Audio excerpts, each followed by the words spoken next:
And we're live. From the Gettysburg Museum of History Studios, you're listening to Addressing Gettysburg. Hi, everybody. Welcome to this episode of Addressing Gettysburg's Ask a Gettysburg Guide. I am your host, Matt, and welcome, as I've already said. Tonight, we are talking about a regiment that did some amazing things here during the Battle of Gettysburg, and yet they're often overshadowed by the 20th Maine. But I believe it was our friend Tim Smith who once said that when he was coming up, it was the 1st Minnesota that everybody wanted to hear about and everybody wanted to see about and all that. And the Joshua Chamberlain and 20th Maine were kind of like, oh, yeah, I think there was somebody with those names in that regiment somewhere down there, but 1st Minnesota, that's it. And so joining us here tonight, we have the one and only Ralph Siegel. Hello, Ralph. How are you? Hello. Hello, everyone. Hello. Tad. I just talked to the governor. There we go. Why didn't you just talk to the governor? Yes. He's imitating me. It's not even really funny. Ken Gavin loves this. He talked to the governor. Yeah, what? Talked to her staff. Oh, her bodyguards. That's right. Me out of the frickin' building. Governor who? That was Whitman. Whitman. Yeah. Who? You threw him off now, yeah. Ralph. You threw him off. He's intimidated. Yeah, I was going to say, he's self-conscious. He was very excited to do. Nice to know somebody listened to that episode. So there we go. Anyway, no, but seriously, the real Ralph Siegel is right over here, ladies and gentlemen. There he is. And you saw him early on as well. So Ralph, you are joined by Court. That's not you over there. That's Court Micker. There he is. Now we know who it is. Court Micker. And, of course, in the back, we have the great Tad. And a new addition to the Addressing Gettysburg team, Stephen Taft. Wave to everybody, Stephen. How you doing? There's Stephen Taft, and he's going to be coming on and helping me get washboard abs, I think is what we're going to do. And then, of course, Court's dad is back there. Roger, how you doing? Welcome. Bienvenidos. That's really your dad? Yeah.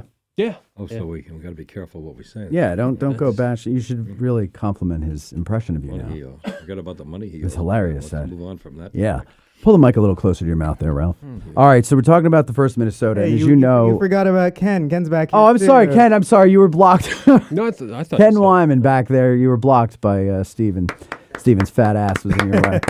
All right, so we're talking about the 1st Minnesota, and I want to tell you something first, and that is that you want to make sure that you get to the end when we read the questions from our patrons, because one of them tried to quiz us, mainly Ralph, but gave the answer in the question. And of course, we share the questions with the guides ahead of time. And so I said, well, you know what we'll do? We'll ask the question, and the first person who calls and gets 2 out of the 3 names correct will get then you can transfer them to whoever you'd like in the audience who can make it. So there you go. So there's that. If you want to just order, it's also, the show is brought to you by our show that's coming up here at the Totem Pole. So the link is in the description, and it's also in the comment section. And just look at all the excitement that's coming here. Look at this. Look at this beautiful webpage. They've got the wonderful, handsome man there. Mm-hmm. And there's all this description that you can read. And then eventually you can go and you can get tickets by clicking the proper link. So I suggest you do that. Also, this show is also brought to you in part by our buddies over at Antica Napoli. Ladies and gentlemen, Antica Napoli, once again, delicious pizza for delicious people.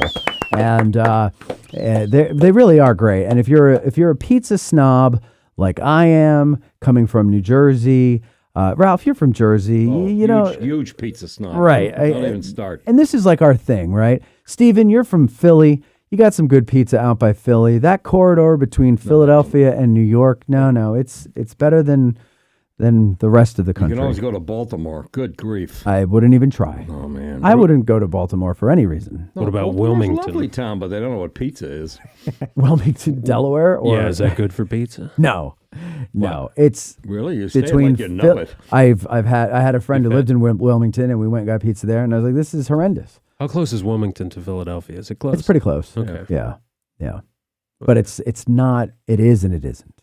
You know, as far as pizza goes, miles away. Anyway, we don't want to upset the people who are going to watch this and want to get right to the first Minnesota, and then they go in the comment section and go, they get to the history at 15 minutes and 7 seconds. Yeah, I know, and then I I delete know. the comment. That's what I do too when I I'm know. listening to you in the car. I know. We're Switch recommending over to NPR. we're recommending this book here, ladies and gentlemen, and it is called The Last Full Measure: The Life and Death of the First Minnesota Volunteers by Richard Moe. Hey Moe. It is, there you go. And is that him? That is him. That is Richard Moe. Why do you have a picture, a nice glossy of him? Because I have a story. Well, tell the story, Ralph. Are we going to start that now? I'm sick of hearing me. Go ahead. Okay. Well, you discussed my biography to my embarrassment. We discussed it in my first What, that you're from New podcast, Jersey? Oh, and that I worked in the newspapers. yes. Yes, you did. Second part of the story is in 2002, I left after 25 years in the newspaper business and went to work for the government. Recruited by the treasurer because he was sick of me writing nasty stories about how screwed up the budget was.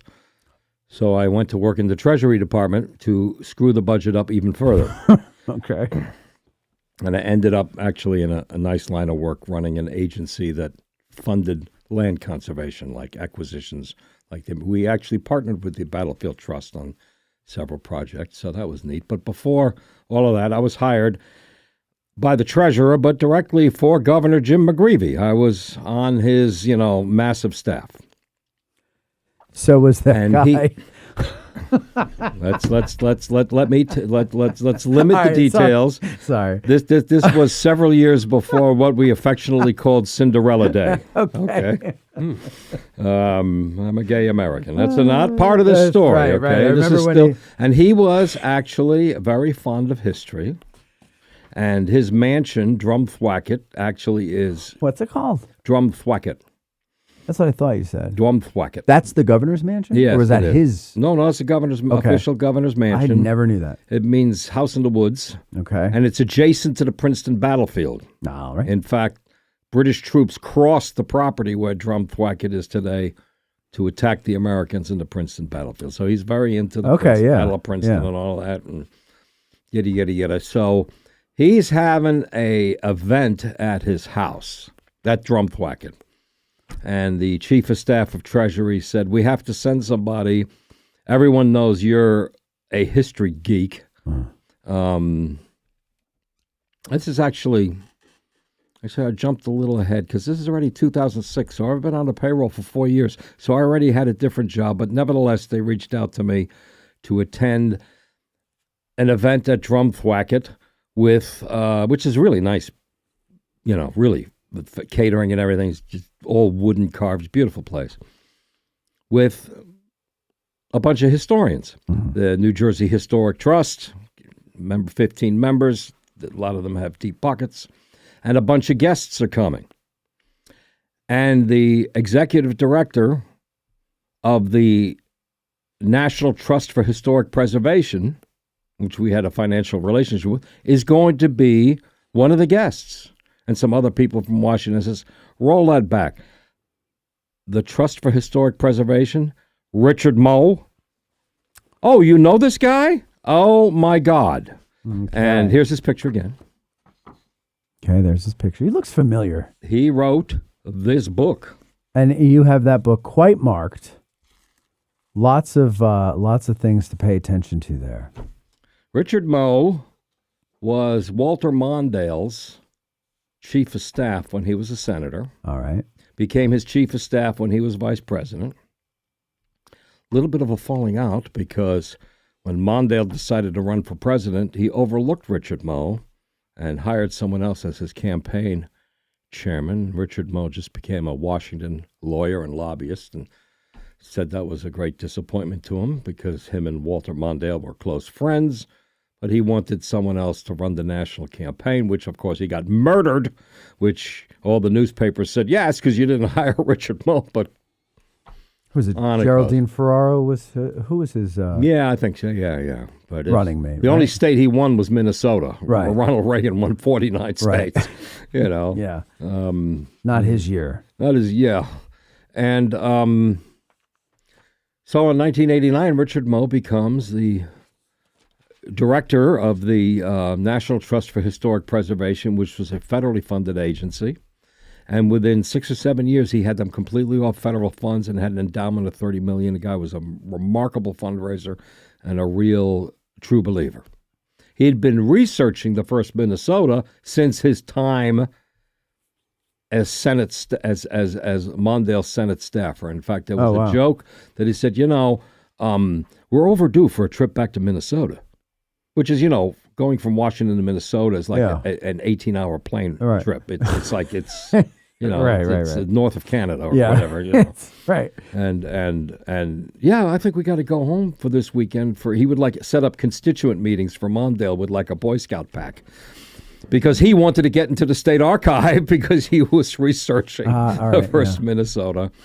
And he writes this landmark book, and he's invited to Drumthwacket, where the governor is having all these guys, and I'm there, and I walk up and I shake hands, and I said, Mr. Moe, great to meet you, and I introduced myself, and I said, I'm a newly minted licensed battlefield guide at Gettysburg.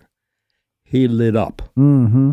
We found a side room where the reception was not, closed the door, and sat there for half an hour talking about the 1st Minnesota and his book. People are running around like, did he leave? What happened to Moe? The governor wants to talk to him.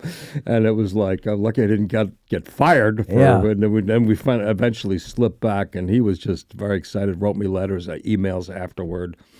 And I developed the 1st Minnesota tour with emails, but he passed away just last September. Oh, all right.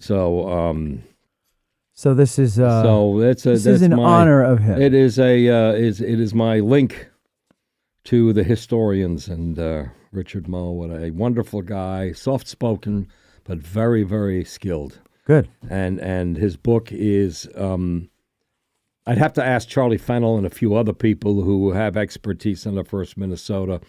But I think it's widely accepted that this is the book on the regiment.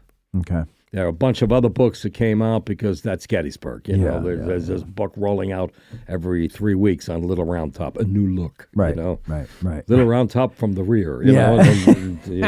Right. Little Round Top from the bottom. Little Round Top, the beaver perspective. And I don't think there's a lot of challenge. That Last Full Measure is a landmark book. Yeah. People are noticing that you are sporting the Team Beaver shirt. Yes, sir. All right. Ralph is apparently on the losing team yet again. I didn't know that when I bought the shirt. I knew it when you bought it. I'm just not going to walk around wearing a shirt that says Mozart. I'm sorry. Yeah, I knew it was a matter of time. More of a Beethoven guy. But it was a matter of time. Beavers are walking around there at the base of Little Round Top. What? Hey, what happened? What the hell? Yeah. They're and then what'd you do to the dam? I didn't do anything. You did. That guy or that human did it. They did the controlled burn today, didn't they? Yeah, it's starting today and it's tomorrow. starting today. Yeah. Okay. So they're poor beeves. Poor beeves. Oh, that won't bother them. Oh my God, they're going to be choked out. What are you talking about? They're not stupid. They're beavers. Oh. I wouldn't want to take a college course taught by a beaver. Put it that way. At Beaver College? Good point. At Beaver College. Thank you, Court. Okay, also a good point. So. Yeah. Court is going to be monitoring the comments. And if you get out of line, he's going to say something to you. No, Court's going to be monitoring the comments. Of course, super chats, rise above the din, $10 or more will be read.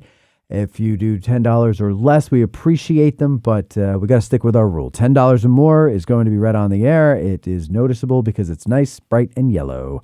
And so we are going to do all of that. All right, the 1st Minnesota. I flopped through as best as I could, imperfectly, your 4 or 5 year track record of podcasts focusing on regiments. Okay.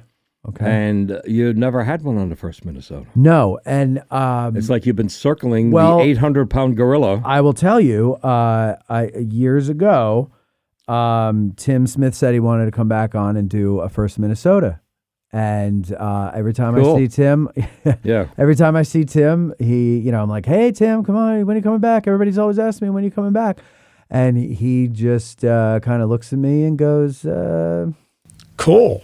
Too late. And I go, well, when are you going to? Too late. When are you coming back? We could do the 1st Minnesota, and I don't think it eclipses every regiment that's here. We talk about the 1920th Massachusetts. We talk about that regiment up on Little Round Top, name escapes me, with Jeff Daniels. You know, we talk about all these things, and everybody dances around the 1st Minnesota. And I'll tell you why I'm saying these things, because I've been a guide now for more than 20 years. I talked to other guides about it. It's hard to explain the Civil War soldier. Okay. It's some respects hard to explain the American soldier. Mm-hmm. But at least by the time these guys are running across Omaha Beach, they have cohesive modern training done by professionals. Mm-hmm. And of course, more modern weaponry and developed tactics. In the Civil War, these guys know almost nothing. Yeah. They learn what they're learning on the battlefield. Yeah.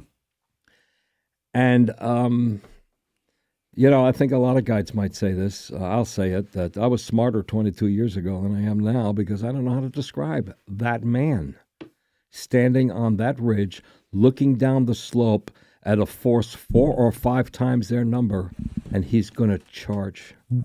In other words, you're saying you would have tried to answer that question when you were younger, I don't know how to but now, describe that guy. have you done it? Courage is not a word. You know, insanity. I mean, but they're not insane. No, I can't either. They're gripped with fear. Anyone Yeah. who says they're not gripped with fear is just has no, Yeah. they overcome their fear. Yeah, right, And they overcome their fear because it's they, not him. right.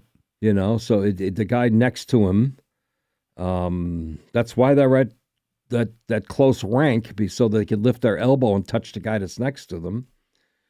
Nevertheless, that attack of this regiment, storming down that slope,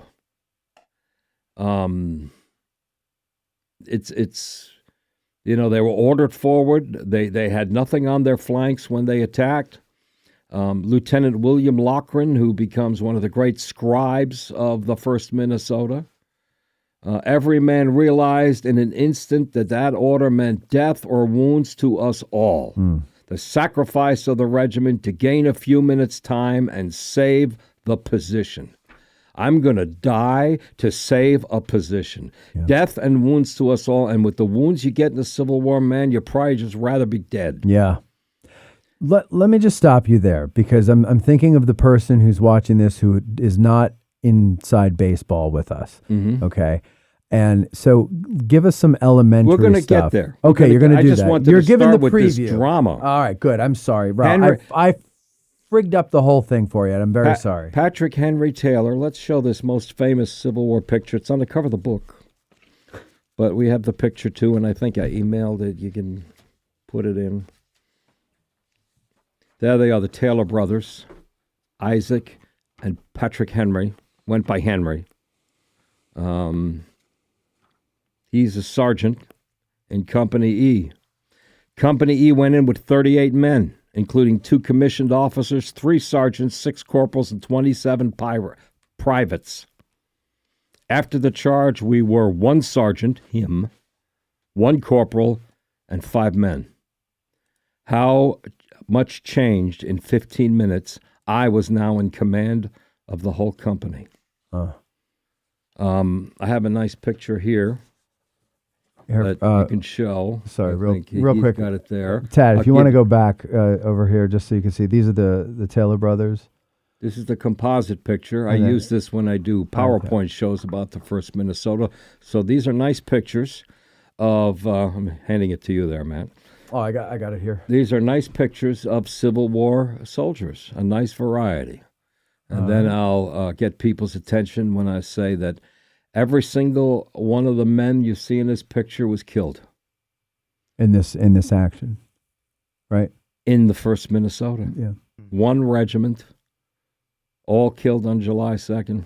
And they have this collection of photos. Now, one of the great things about doing 1st Minnesota work is it's so well documented.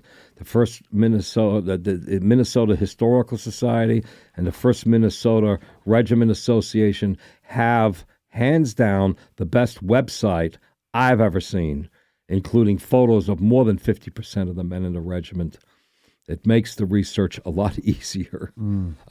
Richard Moe, of course, didn't have that resource. He actually helped to build that resource because this regiment becomes so famous. It's sad to look into their faces. And some of these guys you can see are, I mean, they could be my kids. Yeah. They're young enough to be that. Now you unlucky. mentioned the great attention that the 20th Maine has gotten since Michael Shara's novel and the stuff that grew out of that. That's completely understandable that Michael Shara, as a writer, would concentrate on the 20th Maine because the documentation is so great. They've got a great writer who wrote books, and this is what he can. That's a great source for him to tap into. Right, right. And so it's understandable that the 20th Maine becomes the focus of the Killer Angels. Yeah, and can I just say about that is I'm not one of these people that feels like you have to bash the 20th Maine and Chamberlain. Like they did. But there's people now that are like so sick of hearing about them that they almost downplay what they did. I'm just saying let's just broaden the shot a bit and see that, they are one regiment in a brigade that all fought hard to protect that hill. Yes, he was on the flank. All did more than every single one of us. Yeah. And that all did more than every single one of us. And then you hear people, I've heard it, I can't stand the 20th Maine, and I just, let's walk over and stand next to that monument. You read the names on the side and say that again. Yeah. Asshole. No, that's not what I meant. I just meant... Yes, they get a lot of publicity, and so that naturally makes people hate, like the New York Yankees and, the Chicago Bulls. Well, not anymore. And, they get a lot of publicity. People, it's a natural thing. But it's like before that, before Shara writing his novel, dating back to the 1920s when Tim Smith became a guide, and going back into the 1880s, the first Minnesota was the attention getter. Right. The state memorial for Minnesota, which can be interpreted to be a regimental monument, even though it's a state memorial because there's only one regiment here from it, is the largest regimental monument on the battlefield. And in terms of artwork, one could say the highest level. Court once said that the first Minnesota is the winning regiment in the Army of the Potomac, and the 20th Maine is the participation trophy recipient. That's a little strong. Yeah. That seems like me. Yeah. Well, get out. That seems like me. Get out. Like Nate Bargatze said, out of the boat. In that Washington skit there. Get out of the boat. Yeah. What happens is in 1889, William Fox publishes Regimental Losses in the American Civil War. And the key to that book, which is like hundreds of pages, is this chart that he develops showing proportionate losses killed and wounded in a single engagement. Okay. This is his whole chart. Look at that. A lot of writing. Hey, for those of you who have this book, page 36, you can get it for free. You can download it from Hathi Trust and Internet Archive. If you actually have a copy, this is probably worth hundreds of dollars, so don't open it. Page 36 lists regiments with the heaviest losses of numbered engaged, killed, wounded, and missing, and the very top of the list is the 1st Minnesota. So now, all of a sudden, this comes out in 1889. There's a great appetite for Civil War literature at that time. Century Magazine, all these articles and books coming out. And so that attracted a lot of attention to the 1st Minnesota. And it would be drive their effort in the next 8 years to put up the memorial that we have at Gettysburg, as well as a regimental monument. The Minnesota had no representation outside the cemetery. Now, the Minnesota actually has the oldest monument in the park because they don't know there's going to be a park. So they put up the urn that sits in the 1st Minnesota grave plot in the National Cemetery. I believe 1867, and that is quite literally the first thing, aside from gravestones, Right. that is the first thing put up at Gettysburg. So first monument, memorial, all the different words for All first above. of all of them. It's the first thing. And they have 3 though. Yes, Right? but But that's the first That's one. first, and then 30 years pass, Mm-hmm. and the Fox book did a lot to attract attention to the first Minnesota and the story at Gettysburg. And in 1897, they put up the state memorial. Fox's thing is a little weird, and a lot of people, I have heard Fox misrepresented in terms of equating death with courage. That the regiments that fought the best had the highest death rates. Oh, yeah. And if you see a regiment that has light losses, They didn't fight hard. they didn't, they weren't really in it. And it's a strange way of measuring. Well, it is, because a lot of people say Buford's division didn't fight hard because they only took like 200 casualties out of 2,500 men or 2,900 men. But it's maybe they just fought a little better. I was looking for a good example to spread that, because that we still see that.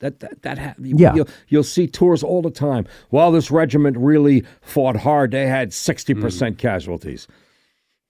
Is that really how we measure what they did? Mm-hmm. Maybe you guys should learn how to duck better, and you'll have lower levels of casualty. But here's an example in the Valley Campaign, really before the Valley Campaign, but if you include the Valley Campaign is usually May to July. If we start a little earlier, this 1862, this famous Jackson-Shenandoah Valley Campaign, the 75th Pennsylvania has the highest number of deaths of any regiment at the beginning through June. I had a hard time finding these kind of numbers, but through the beginning of June, no one had the deaths that the 75th Pennsylvania had in the Valley Campaign. All German regiment out of it hard. They were drowned. Oh, God. Yeah. So not necessarily a measure of valor, Right. as much as who thought they could put that many guys into the ferry boat? So, but that is interesting though, because you hear that and if you picture battle, you go, wow, that's some hard fighting. And then you hear accident on a barge and you're like, oh. Or deaths from disease. Or deaths from disease. It's like, oh, but that's some suffering there. They're still dead. Yeah. The families, your Yeah. son is dead. I regret to inform. Exactly. And that was at Berry Ferry, crossing the Shenandoah, which leads me to the wisdom. So if you ever have a ferry crossing that rhymes, don't get in the boat. Yeah. Berry Ferry. Wow. Yeah, but that's another point though, is that like it doesn't really matter. Like you get the word that your son died in the service, and you go, Sergeant, what did he die of? He goes, diarrhea, and you go, oh, well, he didn't fight hard. Scarlett O'Hara's husband died of measles. Yeah, right. Oh, he wasn't fighting hard, but that's what I'm saying. Like the mother doesn't care. Yeah. Right? How the kid dies. The kid dies, the kid dies. So I had those 2 quotes from 1st Minnesota setting up the drama on that moment on Cemetery Ridge. Let me give you 2 quotes from historians. Bruce Catton. The whole war had suddenly come to focus on this smoky hollow with a few score Westerners trading their lives for the time the Army needed. Trading their lives. I mean, these are untrained. They're not professional soldiers. They learned a lot on the battlefield in 2 years. But, the Europeans think, the American war is a slugfest between mobs. These are undisciplined soldiers. These are not real soldiers. Right. These guys are samurai. Yeah. They're throwing their lives away, and they know it. They're looking up at that. How do you make that? And I don't understand. I don't understand a lot about the mindset of a soldier, but especially like, hey, I'm waiting for reinforcements. Can you guys go out there with your 215 men or whatever it was that was actually there? We'll get into that if we can. Yeah. And then can you go out there against that seemingly 1,300 or so? I need you to go do this. Yeah. I mean, but they do it. They do it. That's what gets me. It's like, that's what I mean. Do it. And how do you stand there with a group of people, and what words do you use? You just showed them what happened. Almost every guide has this experience. I was on leading a tour with a retired high-ranking officer who looked at Pickett's charge in that context from the Confederate side. Yeah. He said, today you can't get men to do this. No. Well, they didn't know any better. Yeah. Or did they? And I don't know, sometimes I question that, What, if We they knew we any just better? we just had dozens and dozens of men in helicopters in the dark flying 200 miles into Iran to find one, rear weapons officer who was hiding out in the mountains in the dark, hoping they'd find him. And these guys could all gotten shot down. They're Sure. flying into they don't. There's a helo pilot hopefully knows where he's going, but the guys in the back don't know where they're Yeah. going. I would feel a little. There's some guts. I mean, to me, again, I've never done this. I would feel a little more secure being those guys. Because they're professional soldiers. Well, they're professionals, Yeah. and I'm not walking into a wall of men who outnumber me by 1,100. Sure, You know what I mean? sure. I mean, I can see what's I coming can see at myself sitting in the back of the helicopter, flying through desert mountains, saying to the guy next to me, the pilot looks awfully young. How old do you think the kid Oh is? yeah, well that's like when I get pulled over by a young cop. I'm like, shaves come on. yet. Yeah. He's not going to hit that mountain over there. He does see that, doesn't he? And But they're always young. They're only old in the movies. so let's talk about Minnesota. What a weird state. Okay. What an Okay. accent. As you know, Minnesota, the first people to settle in Minnesota were Somalians. Okay, sorry. Ripped from today's headlines. This is a great time to say That's funny. thank you to Kevin Miller. Kevin Miller, what does he say? He sent us $20, $19.99. Wow. Stronger than dirt. Just Thank wanted you, to sir. say, I love addressing Gettysburg. This is Kevin speaking, but through me. You guys do such a great job. Just wanted to show my appreciation. Well, we'll So- disabuse Thank him you. of that in the next 7 hours, won't we? Yeah, right. Minnesota's an interesting state. 1850, the Minnesota Territory has 10,000 non-Indians. Okay. And I apologize in advance to elementary school teachers who are PC. As I call them Indians. I'm sorry. Oh, they shut it off when I made that Jim McGreevy joke, so don't worry. Yeah. They're done. And I have, since I've been in college, donated every month a small amount, but it builds up over the decades, to the American Indian College Fund. There you go. So he can So say when whatever he wants. When the American Indians who are running the American Indian College Fund decide to say they're going to be the Indigenous College Fund, I'll stop saying it. Okay. There Until you go. then, I think it's all right. All right. This is just an education guess. Yes. So we don't know. Nobody has a good count. The census didn't count Indians. I feel like I need this ready. But there's 10,000 people in 1850. It becomes a state in 1858, and in the 1860 census, there are 200,000 people living in Minnesota. So in Now, that's 10 still, years. but in New Jersey terms, that's a joke because That's a we joke. don't even have counties Right. that have more than that. But yeah. that's 190,000 people over 10 years moved into Minnesota. 2/3 of them Americans from other states, 1/3 immigrants. Right. Germans, Irish, and Norwegian in that order. Mm-hmm. So an interesting mishmash. That's interesting. So Germans, Irish, and Norwegian. So Norwegians are last, but I always think In of terms of the Norwegian. concentration in Minnesota. Sure, I'd say. sure. Yeah. But I always think of Minnesota as very Norwegian more than anything else. Did they eventually it stands overtake out. them? No, I don't think so. It's just, wow, Norwegians. Because half the country's German, so that doesn't really get that much attention. And Irish and English The Irish and- are yeah. like, yeah, no. Norwegian. you know. Yeah, okay. But So it's really just that. Lutefisk. What? Lutefisk. Ludenfisk? Lutefisk. Lutefisk. Nyland? so it's an The interesting Herson, state. Kirken? And former territorial governor, now the Republican governor. They elected a Republican, which back then, remember, that's the left-wing Right. just upstarts. I think that's under the influence of Wisconsin. Oh, yeah. And alcohol. Wisconsin was a strong Republican state. That's where our friend Carl Schurz is the Republican Party chairman. Yeah. So we think they have influence over Minnesota. Nevertheless, Alexander Ramsey is on a patronage visit to the White House. We need a little more money, and I need some patronage jobs. Minnesota needs a postmaster and a railroad commissioner and a this and that, and we want the federal government to pay for that because we're a territory and we don't have any money. They're a state now, but they don't have any money still.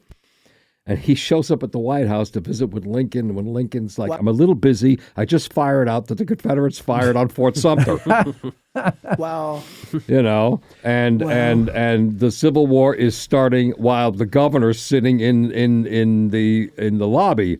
And he zips over to the War Department and says, "We have your first volunteers," because he wanted the federal government to pay for it. Okay. Because all the other states have to raise their regiments, buy the uniforms, all this stuff. Right. So he figured if he gets through the door first and gets Stanton and said, "We will be the first regiment, but I need uniforms, guns, boots.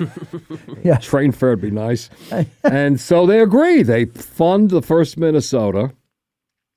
Lincoln the next day makes the call for 75,000 troops to put down the rebellion. And the 1st Minnesota is very literally the very first regiment in the Union Army. And the Minnesota Civil War Monument, I don't think I have a picture of this guy. So you're saying they're not only the first from Minnesota, They're the first obviously. regiment in They're the first United regiment States because the governor was right happened to there be- when the war broke If he's there a out. week earlier and on the way home, I don't think they'd even have Yeah. any regiments. That's amazing. And so they have a monument in St. Paul, their Civil War State Memorial, that has Josiah King, a statue of Josiah King at the very top. He is the very first Union soldier of the Civil War, according to all of them. Yeah. 29-year-old guy who was the very first recruit. A typical company that Richard Moe had a breakdown, the Stillwater Guard, Company B, had a militia unit already. Minnesota is a violence-ridden state. We talked about this a little at one of your Tavern Talk programs that probably hasn't been out yet. Yeah. You know, the word terrorism applies. The pioneers on the open prairies and northlands were under terrorist attack from Indians. Right. The Dakota, of northern and the Chippewa, routinely attacked settlements of civilians. Right. They felt their homeland was being encroached upon. But, you know, for the white Europeans, this was out of bounds. You want to attack the army, you attack the army, but you don't attack civilians. Right. And it really was what we would, in modern time, consider to be terrorism. And it terrorized Minnesota. So these soldiers in the 1st Minnesota is already not that big a surprise that you guys know how to handle themselves and know how to handle firearms because they're living on the prairie. And weapons is a part of life. Better than living on a prayer. No, that's back in New Jersey. New Jersey doesn't allow guns. So this one Stillwater Guard company. I think Court, you have something? No, I'll say. Let me just. I I'll wanted to save it. point this out. This one company that Richard Moe had details on. He found every single guy in this company, and he was able to point out 39 of them were foreign-born, 47 were native-born. None of them were born in Minnesota. So that shows you the character. This really is an American regiment. Yeah. They all happen to be showing up in Minnesota because, you know, it's nice. It's up there until October. And then I said, what the hell were we thinking? Right. And This is gonna last till the other June. Minnesotas say, oh, don't worry, it'll melt by June. What? You know, but anyway. Yeah. I can forgive the first generation. It's the second one that I don't understand. 22,000 Minnesotans in the state of 200,000. 22,000 Minnesotas will join the Union Army and form 11 different regiments, along with heavy artillery. And so Josiah's King, the first guy, and the last Union veteran to die is a Minnesotan. There's a statue of him up by Ziegler's Grove, Alfred Wilson, who's 109 years old. When he dies in 1956, he enlisted in the 1st Minnesota Heavy Artillery in 1864. He didn't fight at Gettysburg, but he was an officer in the GAR, so he was at Gettysburg a lot. And they show him there with the big walking sticks, and you know the statue. Yeah, I'm sure, talking about. sure. So that's first soldier, last soldier. So Minnesota, That's, not to be overlooked. And the 2nd Minnesota did something of a fighting withdrawal at Chickamauga and took enormous casualties. So, less than a few months after Gettysburg, the next Minnesota regiment in the numerical order is laying down another supreme sacrifice. Yeah, it's I mean, you think about not just the first going out against Willcox, but you know, you made me think of the 16th Maine, when you say like, what do you say to each other? You go out there. How do you go out with these people and you all just get shot up and everything. Same with the 16th Maine. Like there's a number of stories, obviously throughout the whole war and warfare in general, but like that I can just think of from here, where it's like, how did they do it? Yeah. How did they do it? Like the odds are ridiculous. And the officer who gives the order, Hancock in this case, who gives the order, this minuscule unit, go out there against that wave of humanity coming at you. I don't understand. I don't understand the grunt and his mindset, and I don't understand Hancock and how you can order that. But you have to be, as Lee reminds us in the movie Gettysburg, you have to be willing to order the death of the thing you love. The good. Mm-hmm. Yeah. To be a good soldier, you must love the army. Yes. To be a good commander, commander, you must order the death of the thing thing you you love. To be a good film director, you must destroy the script that the writer gave you and put in stuff that didn't happen. Put in a lot of music. Tad, real quick, go to the computer here so that everybody can see, for those of you wondering. There he is. Look Alfred at that. Wilson. You guys are There he on is. top He's of got the his little statue here at Gettysburg. It's right at the end of Hancock Avenue, just a little bit north of the Bryan Farm. Ziegler's Grove. Ziegler's Grove. He passed in 1958, I think. 6. 6? Okay. Yes. Yeah, Bob Steenstra always likes to say that he was born, I think, a year after the last Civil War veteran died. I was born a month before he died. A month before he died, right. So, yeah, So, connects me to the Civil War. So for all of you LB. young folk out there who think, like Tad, for example, Tad doesn't think anything that happened before his birthday matters in the world. Of course. And That but should make my daughter. She has the same attitude. Well, yeah, but look at this though. Like your dad, Amy, or Tad, old Ralph over here, was alive born a month before the last Civil War veteran croaked. I don't know if it counts because I was on the other side of the world.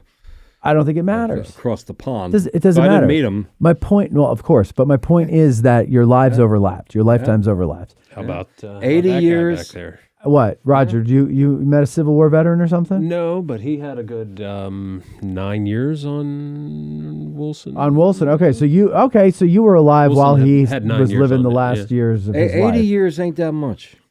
No, it isn't. 80 years is not that much. We're 80 years from World War II. World War II was 80 years from the Right, Civil War. right. Civil War was 80 years from the Revolutionary War. We just ain't that old. No, we ain't. No, we ain't. And then you go over to Rome, and one of our mutual friends is just Jim's over there. and it's like talk about old, Well, Hessler's younger than you are. I meant the place he's at. Yeah, no, the Rome is old. Yeah, wasn't funny. and it's like That wasn't. So funny anyway, at all. our commanding officer at Gettysburg starts out as a militia. As a company captain. His name is William Colville. We have a picture of him in the uniform, but I like this picture better. This is a post-war picture. Post-war, but he's just, what a beard on that guy, And Yeah. there's the what do you call these beards? The Van Dykes? Yeah. It's a big bushy beard. Yeah. There he is, William right Colville. there. What an interesting man. Here is his he is in uniform. There he is in uniform. Oh, it's very different without that beard. Now I see why he has the beard. Yeah. He looks like something out of Planet of the Apes in that one, but I could see the beard helped. Like So I look the he's same a New way, Yorker. by the way. He's a New Yorker. He born in 1930 in Forestville. Studies law in the Buffalo office of Millard Fillmore, who founded the university up there and then ends up becoming a terrible president. Anti-immigrant, and he hated Lincoln. But anyway, so he got his law degree and moves to Red Wing, Minnesota, where he skips the law and founds a newspaper, the Red Wing Sentinel. So William Colville is a newspaper man and a lawyer, so he can defend himself in court against libel. Good for him. Good. He volunteers to join Company H, and he brags that he was the first volunteer because the first one running up to sign up tripped over a chair, and he passed over him, and he got to that table first. And he's elected captain. The Minnesotan companies elect their captains. 1862, he moves up to major. First Minnesota's by the book. More other regiments get creative, but they have a colonel, a lieutenant colonel, and a major. Those are the three field officers. All the rest of them are captains in command of companies. Later, it got much more creative, but these are the first guys. So, Creative how? well, like you'd have one colonel, or a major would be in command, or you'd have three major. You'd see different structures. When the 1st Minnesota, if the lieutenant colonel gets promoted or goes home, everybody moves up one. They were very regimented as a regiment. Well, it's about time. At Gettysburg, Lieutenant Colonel Charles Powell Adams, not born far from here in Rainsburg, Pennsylvania, goes to medical school in Cincinnati, keeps going west, and moves to Minnesota 1851 opens practice as a medical doctor. On May 6th, when Coville is advanced to a colonel, Charles Adams becomes the lieutenant colonel. And for reasons we may or may not have time to go into, Charles Adams is not popular with the men. They don't really like him all that much. And reading some of the accounts that he reports, you can kind of understand why. Okay, so they... I got a little thing on the regiment. In May of 1864, Colville goes home. He's too badly injured, his Gettysburg wound. And Adams now takes command and tries to convince, this is the 3 years of run-up, and he tries to convince the regiment to re-enlist, but only 50 guys are willing to do this. So, something, we're just going home because we really don't like this guy. And Adams, after the war, will write articles bragging that William Coville wasn't even at Gettysburg and that he led the charge, which, of course, everybody who's alive knows is. So this is Adams, Our most interesting biographer is Lieutenant William Loughran, a native of Ireland, but after the war becomes a federal judge. And so a very esteemed leader in the community, and he writes regimental histories and lots of articles about the 1st Minnesota, and he's richly quoted in Moe's book and everybody else. Here we go. We got him here, Tad. Yes. Yeah, there he is. Lieutenant William Loughran. So the regiment is organized in May of 1861. They're very enthusiastic, 950 men, and they are all sent to the Indian frontier at the forts, Snelling and other forts, which is not what they signed up for. Then the news arrives from the governor that the 3-month regiment has been converted to a 3-year regiment. Oh. Now, this is before that was even happening yet. Yeah. And a third of them go home. I would too. Yeah, so it's the old bait and switch. But they will add they will add more guys, and so they will get back to a full strength of 950 before they march off. I think the list of companies is interesting. Your listeners will probably think it's tedious, and by the time I get to the bottom, you'll have no listeners left. Right. I'm going to do it anyway because I'm here. So Company A is the Pioneer Guard. Company B, the Stillwater Guard. Company C, the St. Paul Volunteers. Company D, the Minneapolis Lincoln Guard. Company E, the St. Anthony Zouaves. Company F, the Red Wing Volunteers. That's Coville's company. Company G, the Faribault Guard. Company H, the Dakota Volunteers. That's Adams is in charge of that group. Company I, the Wabash Volunteers, and the K is the Winona Volunteers. All names. They don't know what regiment they're going to be. They're all in the 1st Regiment. And then they get the news that they are deploying to Washington. The St. Paul Pioneer has a reporter there, and this is his quote in his story. The men did not stop to even put on their clothing, but were rushing around, hurrahing and hugging one another as wild as a crowd of schoolboys at the announcement of a vacation. We're going to Washington. We're marching off. We're not going to miss the war. Right. Oh, boy. Rather stay in Minnesota. Private Edward Stevens writing a letter to the local newspaper under the strange pseudonym Raisins. We will soon be very glad of the chance to do our share toward showing the traitors of the South what the nerve and steel of the mudsills form in a disagreeable mass for them to swallow. They refer to the northern immigrants as mudsills. It says, yeah, here come the mudsills. And they get down to Washington, and Stevens writes about running into a recruit from New York who asks him, "Where are you guys from?" And he says, "Minnesota." And he said, "Yeah, okay, I heard, but what state are you from?" The poor Minnesotans. Bull Run. Yeah. Oh boy.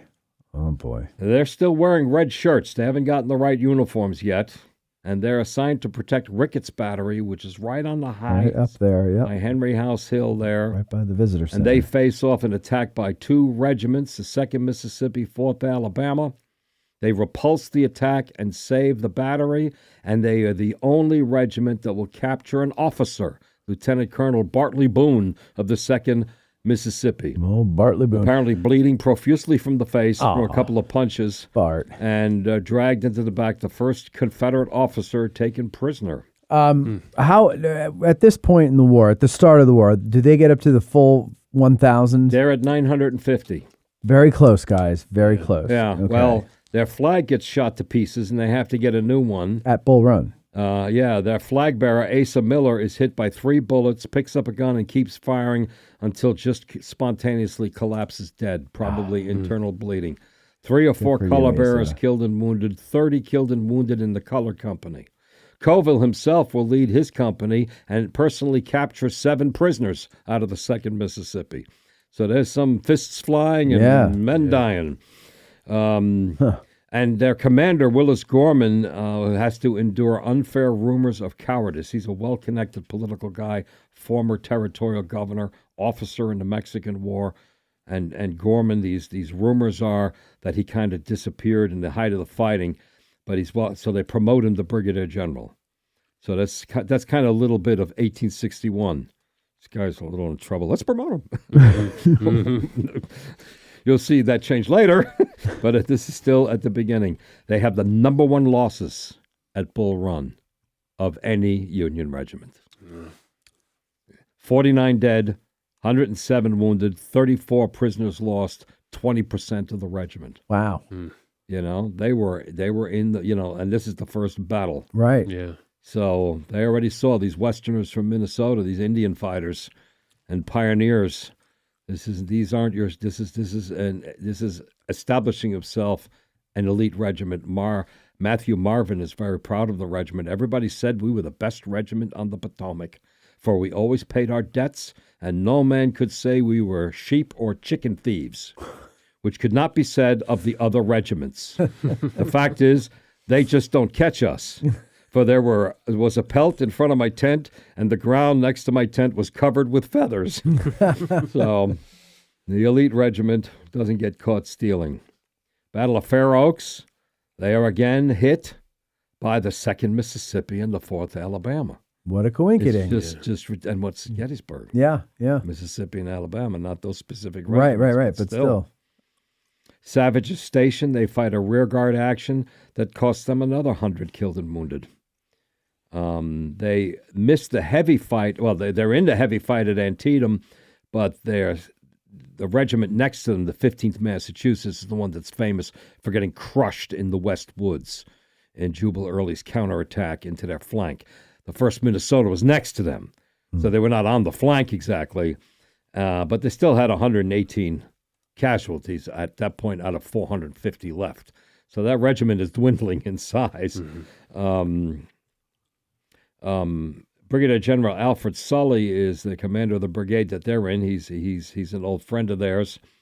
And at Fredericksburg, they were protecting a artillery battery, and they were ordered forward. And Brigadier General Alfred Sully, having seen the massacres at Maurice Heights, refused to advance anyone in his brigade, disobeyed the order. When Joe Hooker takes command of the army, the first thing he does is he sends Sully west to go deal with the Indians. I don't like guys who don't follow orders to attack, even though he wasn't the commander overall at the time. And in April of 1863, only 2 months ago, Governor Ramsey, who's now been elected to the U.S. Senate, he's nearby in Washington, comes to visit the 1st Minnesota in camp and give them a new flag. What they don't know is he's back in Washington twisting arms in the War Department to have the whole regiment sent back to Minnesota to help guard the Indian frontier. But the Army of the Potomac will hold on to the 1st Minnesota because they've shown themselves to be a regiment that you don't let go away. So the march to Gettysburg, they're on the march for 11 days. The heaviest day of marching, June 29th, they marched 33 miles over the Monocacy River to Uniontown. Colville wants to give them a break in crossing the Monocacy River. There's a log bridge nearby that forms them to get, they're marching column of force right through the water up to their hips and back out again. And now their crappy leather shoes are soaking wet. And no, they scurry over and start running over the log. A inspector, one of the provost marshal inspectors, hears about this. He doesn't even see it. He hears about it, and Colville's placed under arrest. So now Adams is in charge of the regiment as they're marching to Gettysburg. So he's placed under arrest because they used the log. Because his men didn't follow orders in marching through the water they were supposed, and it slowed things up. Yeah. The Slow fact that this. Yes. Got him good. July 1, they're in Taneytown. They're moving north toward the 2nd Corps concentration point. They can hear the heavy sound of artillery, and they soon put us march toward the sound of the guns.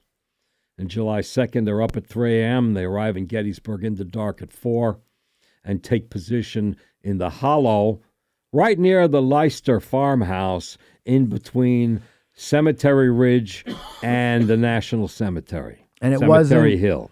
It wasn't rotting then, the Leicester house. It's rotting? Looks all right to me. Oh, the Leicester. I'm sorry. I was thinking of the Klingel. Klingel. Yeah. Take 2.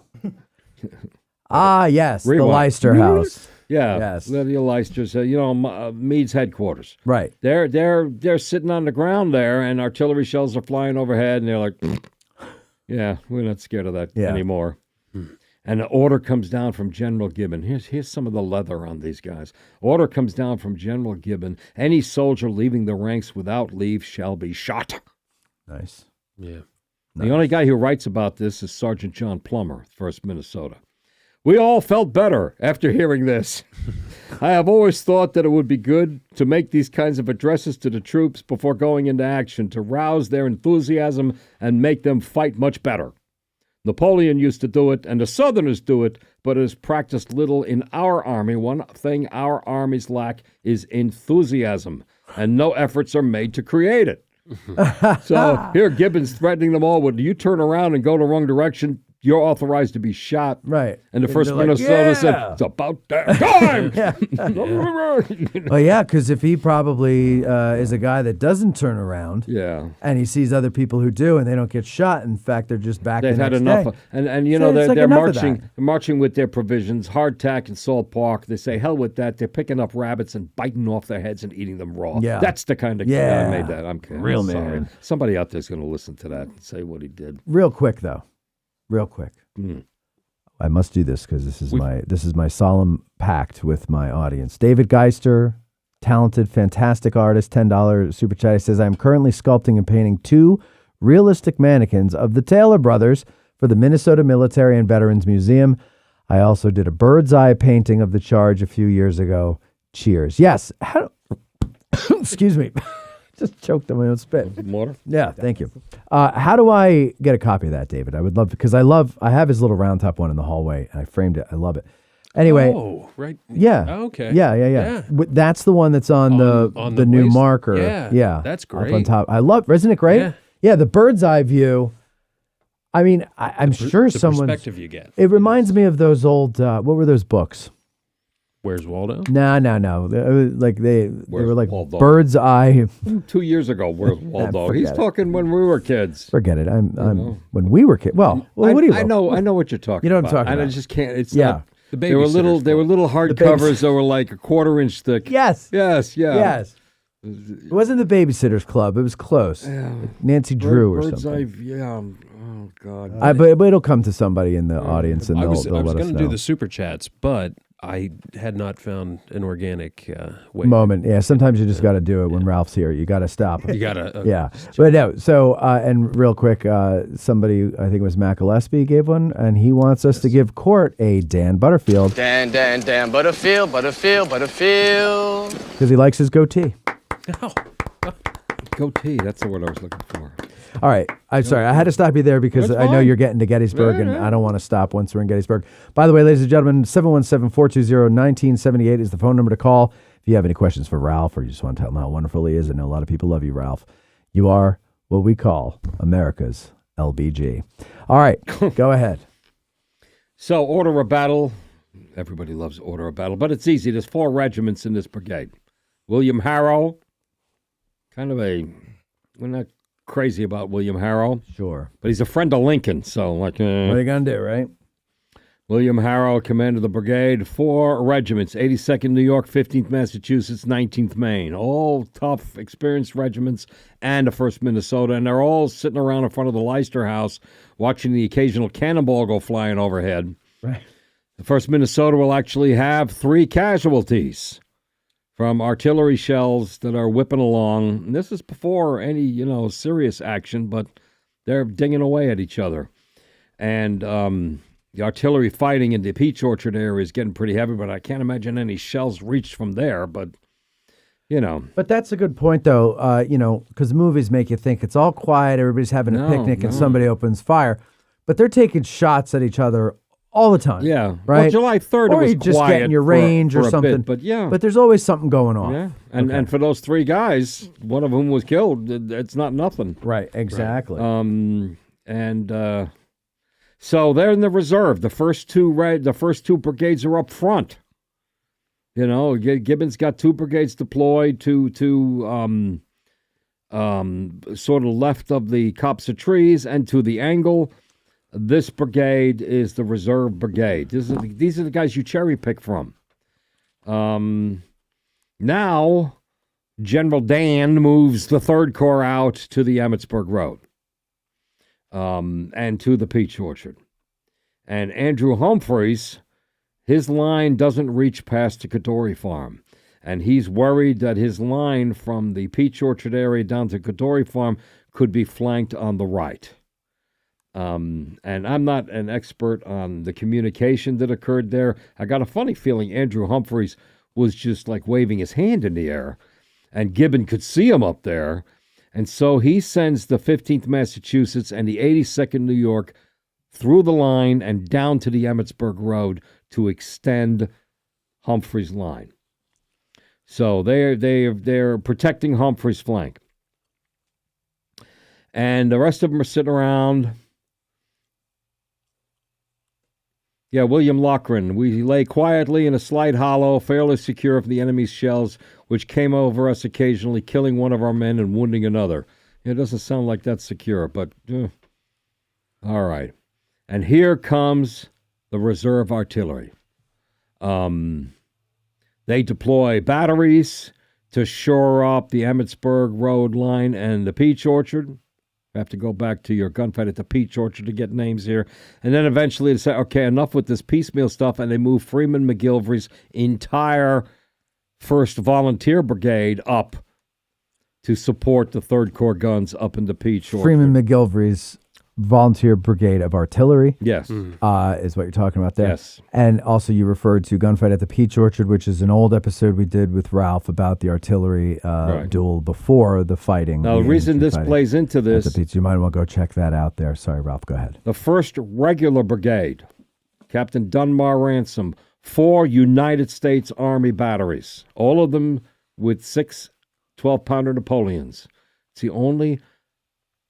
It's the only brigade in the Union Army over which Henry Hunt had complete control, and they're all Napoleons, which reminds me of our, I think, as yet unreleased episode. The Mighty Napoleon. The Napoleon at Gettysburg. Yeah. You had a good name for it. I did. Boom goes the Napoleon. Napoleon Power.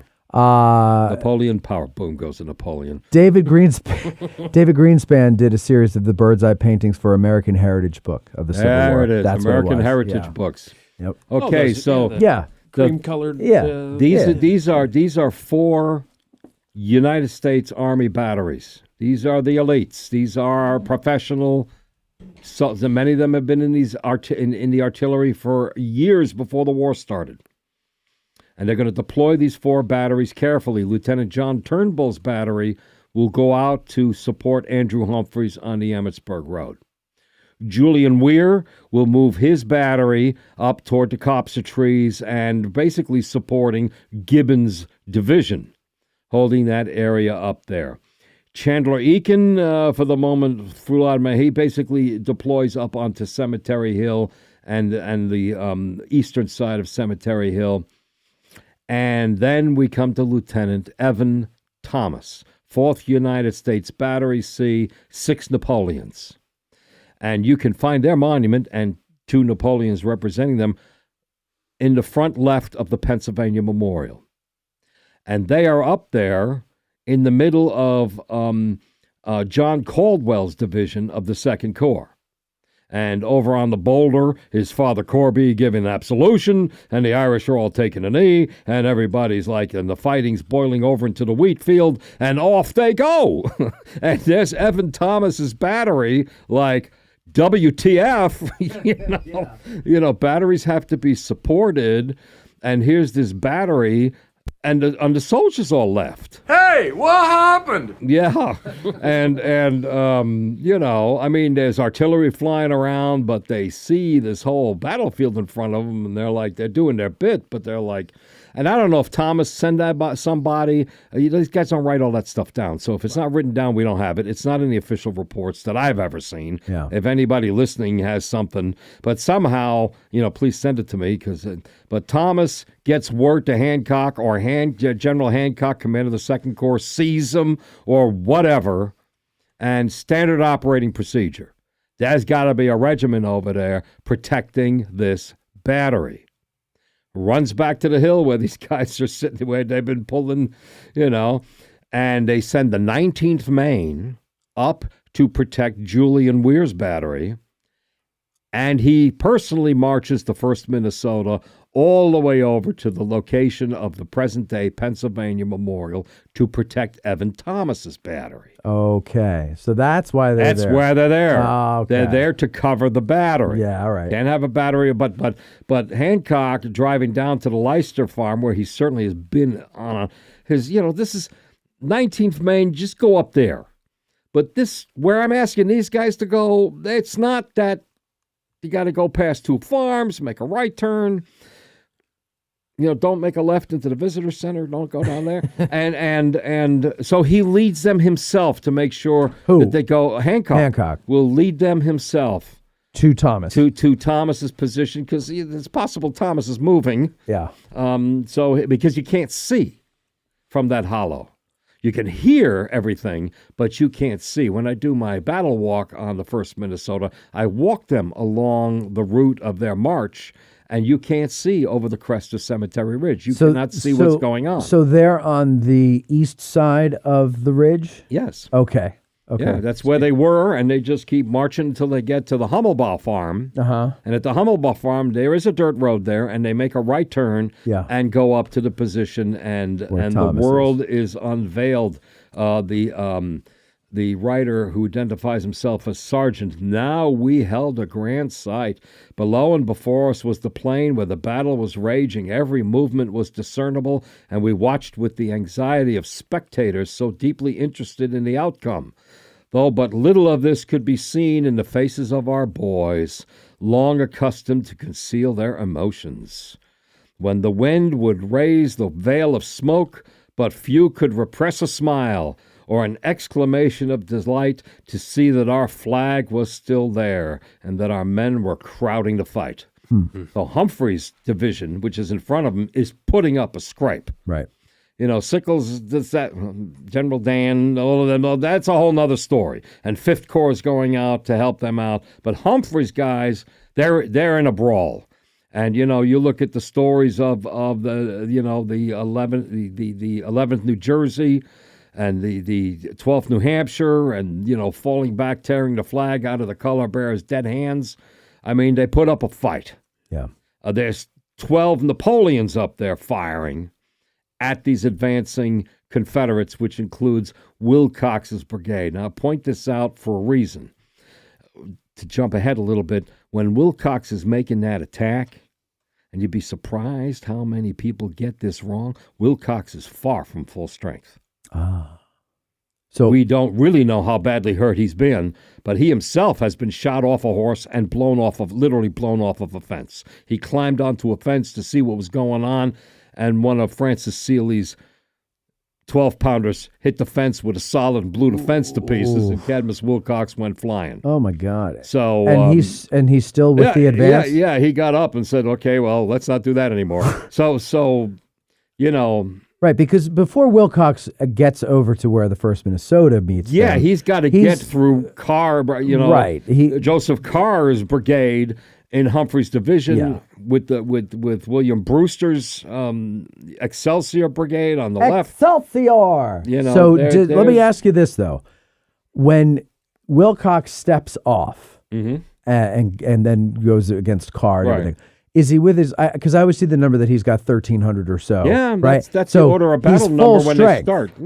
Well, I mean, in other First words, of all, he's lost a regiment. okay, I was going to ask, Okay, have they left any regiments behind or anything like that, or detached service? If you know how July 2nd starts, No. or you go back to the amphitheater area where they have that little pull-off, Bernie Avenue, Yeah. and you see the monuments back there for the sharpshooters and a marker for the 3rd Maine. That's where it starts on July 2nd. Okay.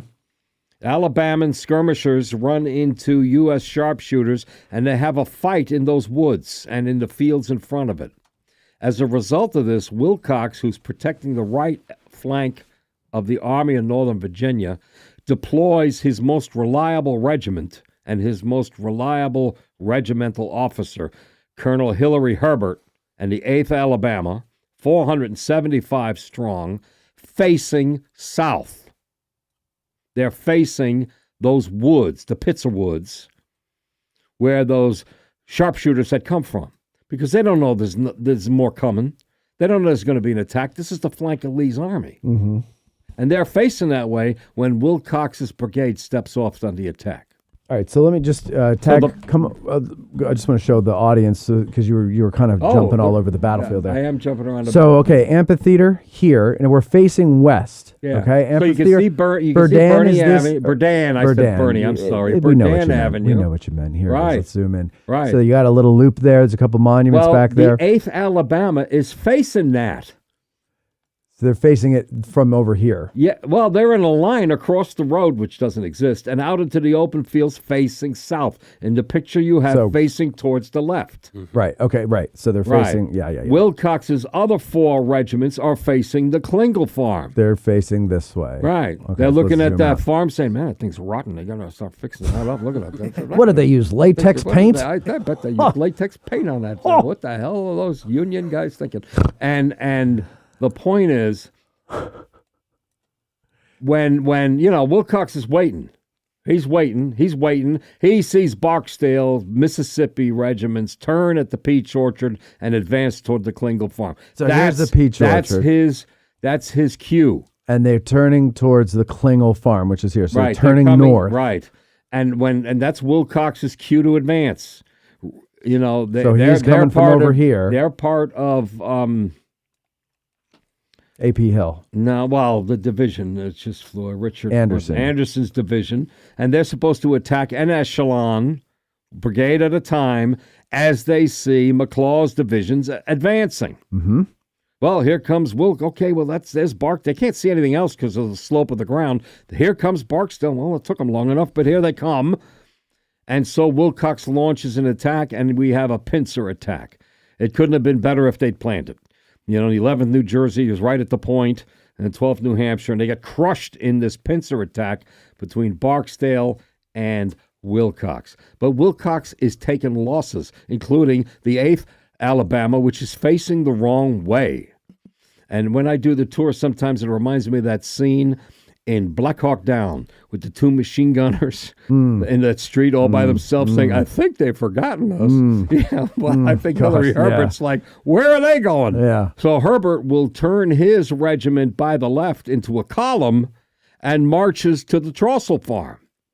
But he's separated from the rest of the brigade. So Willcox going up into what we call the Cadore thicket, crossing the Emmitsburg Road, is advancing with 3 regiments. Aha. So the order of battle by itself brings him down from 1,700 to 1,200. Okay. And how many of those 1,200 are lying bleeding on the ground Right. under artillery fire from 12 Napoleon cannon, blasting canister and whatnot? Now, their losses are 50%. Oh. I think they've had a lot of those losses already. Before they get it. Yeah. So they're crossing the Emmitsburg Road and coming down that slope. Well, and those Napoleons have to be doing some damage. Yeah. Right? I would think, especially the closer you get, the meaner they get. That's right. You know, they shift the canister to 150 yards. Oh, good grief! Oh. I'm running back to Mobile, Alabama. Yeah. Man. So just for everybody to look at the map here one more time, just so that we get our bearings here, okay? So to the right, you got the Kadori Farm is over here. All right, you see that there, and see so that, what you're doing with that little mouse? you thing? got I think they can. Well, not on their phones, but it's where we got the copse of trees there. Why am I not? I've gone blind to. Okay, yeah. So let's see here. The triangle is where Copse the of trees, right Pennsylvania here. Memorial. You're right. Yeah, copse of trees is right here. Yeah. All right, First Minnesota's one of their monuments is here, the obelisk. That's tomorrow. I know, Don't be but I'm going- just. don't be going But isn't there. this originally their position in line? Nope. No. No. Oh no, it isn't because it's back No, here. they're Sorry, not- you they're went through not that whole there. thing, and I Right. was distracted. Yeah. Okay, so now they go over here to where Thomas's battery is, roughly Yeah. in this area, Yep. and they're supporting him. And then coming across Right. is Willcox's brigade, Right. and then so just wanted to give everybody a Willcox's picture brigade in their head. and Sergeant Carpenter, Alfred P. Carpenter, addresses the issue that we're talking about. They advanced, he's describing the Confederates. Alfred Carpenter, watching this, they advanced in 2 splendid lines, firing as they advanced. The plain was strewed with dead and dying men.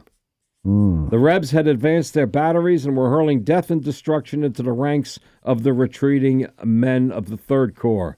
They were nearing the hill, which, if gained, the day was lost to us.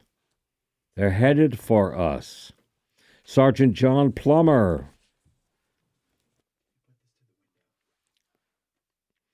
If I ever offered a sincere prayer in my life, it was then that we might be saved from defeat. We all felt bad. They're seeing these lines collapsing in front of them, and this upsets them. But we resolved that when we have our chance, we would do our best to retrieve the fortunes of the day. You guys all right? Is there a fire? No, it's okay. I'm just trying to get water because I forgot to bring it in before the show. Right here. No. That's your water. I don't want to take your water. Well, I have a bottle there. Go ahead. I pretty much recovered Just- from no. the infection I had in my mouth. That's all right. That lip fungus You is go ahead. mostly you gone. Go ahead. You go. Keep going. The audience loves you. Did they see it? Your dad's filling more water in. Thank you, Court. Okay. Court, we love you. Thank you. So As you he's were. seeing dead Johnnies and Billies all over that field. We all felt bad by watching our troops retreating, but we resolved when our chance came to do our best to retrieve the fortunes of the day, hardly expecting to come out of the conflict unharmed. So they were already seeing, this is going badly out here. And so that's building, this is the first Minnesota from Bull Run, from Fair Oaks. This is the first Minnesota from Antietam. And they're looking out there and they're saying, if it's going to come to us, we're going to salvage it. Thanks, Roger. Thank you. Roger, ladies and gentlemen. I'll take an old-fashioned. On rocks. Neat. Lieutenant William Loughran, our favorite. The large brigades of Willcox and Barksdale in regular lines moving steadily in the flush of victory and firing on the fugitives. They had reached the low ground and in a few minutes would be at our position. There was no organized force to oppose them except our handful of 262 men.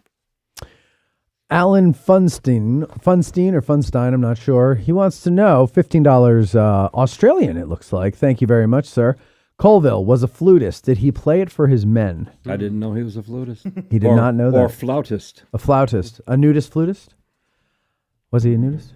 sitting on a park bench. No, I do not know. I did not know. I knew he was a lawyer and a newspaper man. That's Jethro enough. Ralph. Isn't that enough bio? He was a flutist. That's good. No, we didn't know that, Alan. Thank you very much. Now,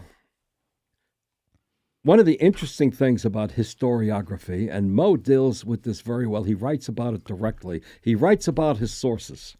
I found this so edgy. It's one of the first books I read. I'd already passed the exam, so obviously I'd studied this stuff, but now I'm getting deeper in, and he not only quotes his sources, he discusses the sources, and the interesting quirks about these guys. And you think you know a story, and that's part of what his book does. You think you know a story, well, guess what? Pick up another page, there's another story. Now make these two things square. So Colville, afterward, writing after the war, so he survives, spoiler alert, writing afterward, creates a picture in which General Hancock is riding around, gobsmacked, at the threat on his line that could split the army in half, and sees the Minnesotans and says, "My God, are these all the men we have here? What regiment is this?" To which someone would turn and say, "Sir, we're the same regiment you just led here 20 minutes ago. What are you drinking? What are you, a goldfish?" But that was Colville's. He thought it was more dramatic. Yeah. I don't know who these guys are. Yes, you do. Yeah. I mean, he could have forgotten. Hancock, in his recollection, will say he rides up and he sees the three regiments, probably the 11th Alabama in the center. We can't be positive, but that seems to be where the ORs give us who's next to who. Okay. The 11th Alabama, roughly in the center. The guide regiment, you normally in a brigade in attack will have a guide regiment. And the commander of the 11th Alabama, drum roll please, Colonel Sanders. Oh, my God. Wow. This is where he got to start. He yelled to the men, "Don't be chicken!" Okay, I'm sorry. It's not. It's almost as good as the Steinway joke coming in with T-shirts in the wagons. Anyway, he sees the flag and he says, "Colonel, do you see those colors?" And Colville says, "Yes." He says, "Then take them. Mm-hmm. Go down that slope and take them." This is Hancock. "I had no alternative but to order the regiment in. We had no force on hand to meet the sudden emergency. Troops had been ordered up," that's pretty much First Corps from the first day, camped out on the Tawnytown Road, Doubleday's troops. Right. Plus some Third Corps refugees probably, but not. It's messy back there. "Troops had been ordered up and were coming on the run, but I saw that in some way 5 minutes must be gained or we were lost. It was fortunate that I found there so grand a body of men as the 1st Minnesota. I knew they must lose heavily, and it caused me pain to give the order for them to advance, but I would have done it if I had known every man would be killed. It was a sacrifice that must be made. You must order the death of the thing you love." Yeah. You know, I mean, I tell you, Sheriff is good. No, it's Sheriff great. is good. It's true. You know. Colville stepped in front of the regiment, according to Private Charles Miller. "Will you go along?" And we shouted together, yes. Colville is in the center of the regiment bearing his sword. Lieutenant Colonel Adams on the right flank, Major Mark Downey on the left flank with D Company. "I immediately gave the order," Colville says, "forward, double quick, and under a galling fire from the enemy we advanced." So they're shooting already. 1st Minnesota doesn't fire. Shoulder right arms. Double quick, but they got to keep that line. If they break up in the line, they may as well start shooting each other. They're together in a line, shoulder arms. There's a fence across the field. I'm not sure where that fence came from.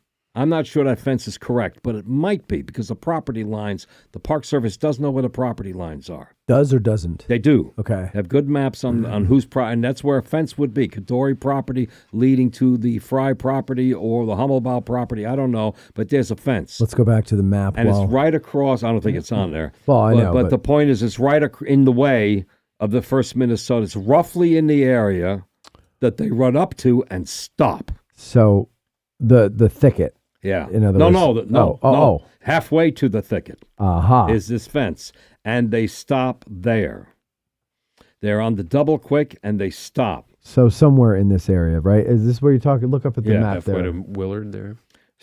Ralph, look at the map. Is this the area you're talking about? Yes. Okay. Well, sideways. Go sideways. Over here. You can even see a You line can there. see a line, yeah. Yeah. No, the horizontal line. This one. Yes. Okay, yeah. So it goes Yeah. like this. Yes. So they stop there.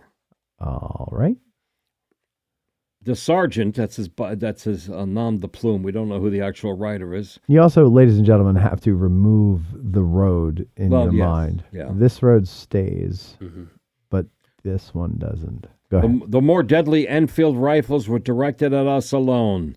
Great heavens, how fast the men fell. It seemed as if every step was over a fallen comrade, yet no man wavers. Every gap in the line is closed up.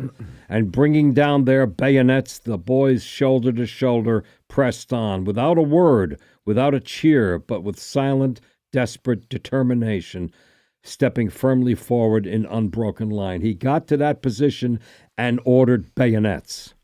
And that's when they took the bayonet. You don't go running down the whole hill with your bayonets forward. They're in line. Now, bayonets forward, and now they run. Okay. And so now that line's going to start to break up a little bit, but now they're running the last stretch into the Kadori thicket. Got it. And the bayonets is a thing. 3 times our colors were shot down, and 3 times they rose again, going before us as before. So Willcox's men are firing as the Minnesotans are Yeah. coming across the field. So it's not that they meet at the thicket. And they form 2 ranks, apparently, and the first rank is firing, and when the Minnesotans get into the thicket and cross the Plum Run, they fall back onto the second line. That's described by one of the men. Here's Plummer. I had this a little out of order. That's too bad. John Plummer. We went forward on a run with a yell until about halfway across the second field when we were ordered for some unaccountable reason to us to halt, and the bullets were coming like hailstones and whittling our boys like grain before the sickle. Why don't they let us charge, we cried. Why do they stop us here to be murdered? But the order then is to present bayonets and complete the charge. Dr. Adams is no longer with the regiment as they're charging. He has been hit 5 times. Ankle, leg, arm, grazed across the head. But the one that brought him to the ground is the shot that went through his lung and out his back. That'll do it. And that'll stop him. Yeah. Yeah. Talk about back pain. William Loughran, silently, without orders, and almost from the start, double quick, it changed to utmost speed. For in utmost speed lay the only hope that any of us could pass through that storm of lead and strike the enemy. The faster they get down into that thicket and close with the front ranks of Alabama, the better chance they have of not getting killed on the way in. Well, yeah. It is estimated that 110 men in the regiment fell in that charge. And 150 of them made it down into the Plum Run thicket. Okay. There's no way to know that, but that's an estimate. So you can see almost 50% are already knocked out, 110 out of 262. Sergeant John Plummer, what surprised me most was to see some of the Rebs not 50 yards from us standing out openly and loading and firing as deliberately as if they were in no danger whatsoever. Oh, there's no mistake, but that some of these Rebs are just as brave as it is possible for human beings to be. So some grudging admiration. Private Charles Muller. I begin to see from my friends, but most of them have gone or were shot down. Then I start to run out of it too. But when I got out on the field, the enemy's flanks had so much advance, they were only about 50 yards apart, and I had to go through there. Just as I went through, these guys. Yeah. These guys. Just as I went through there, that point, a man from my left did raise his gun and point at me and fired and hit me in my right thigh. But as it happened, did not break the bone. Lucky. So I could keep on running up the open field in a zigzag. For God's sakes, he's shot in the... Okay, at least it didn't break the bone. Yeah. What are you yeah. talking... Maybe it was a graze. Now, to talk on the battlefield, which these guys don't know. You've talked about this on lots of podcasts. We've talked about it ourselves. You know what's happening in front of you. Right. You don't necessarily know what's happening 10 feet away. Right. When the Alabamans came to a stop, the leftmost regiment, don't hold me, 13th Alabama, the leftmost regiment continues to advance and turns onto their flank. Coville will say, I'm getting the 9th Alabama. Perhaps. I'm getting as many guys hit from the side and the rear as from the front. They are turning into our flank. Meanwhile, Willcox's brigade is more to the south, to the left, than the center. And Willcox, the Minnesotans are hitting the 11th Alabama. There's more men to the left and to the right. Here's where other things come into play.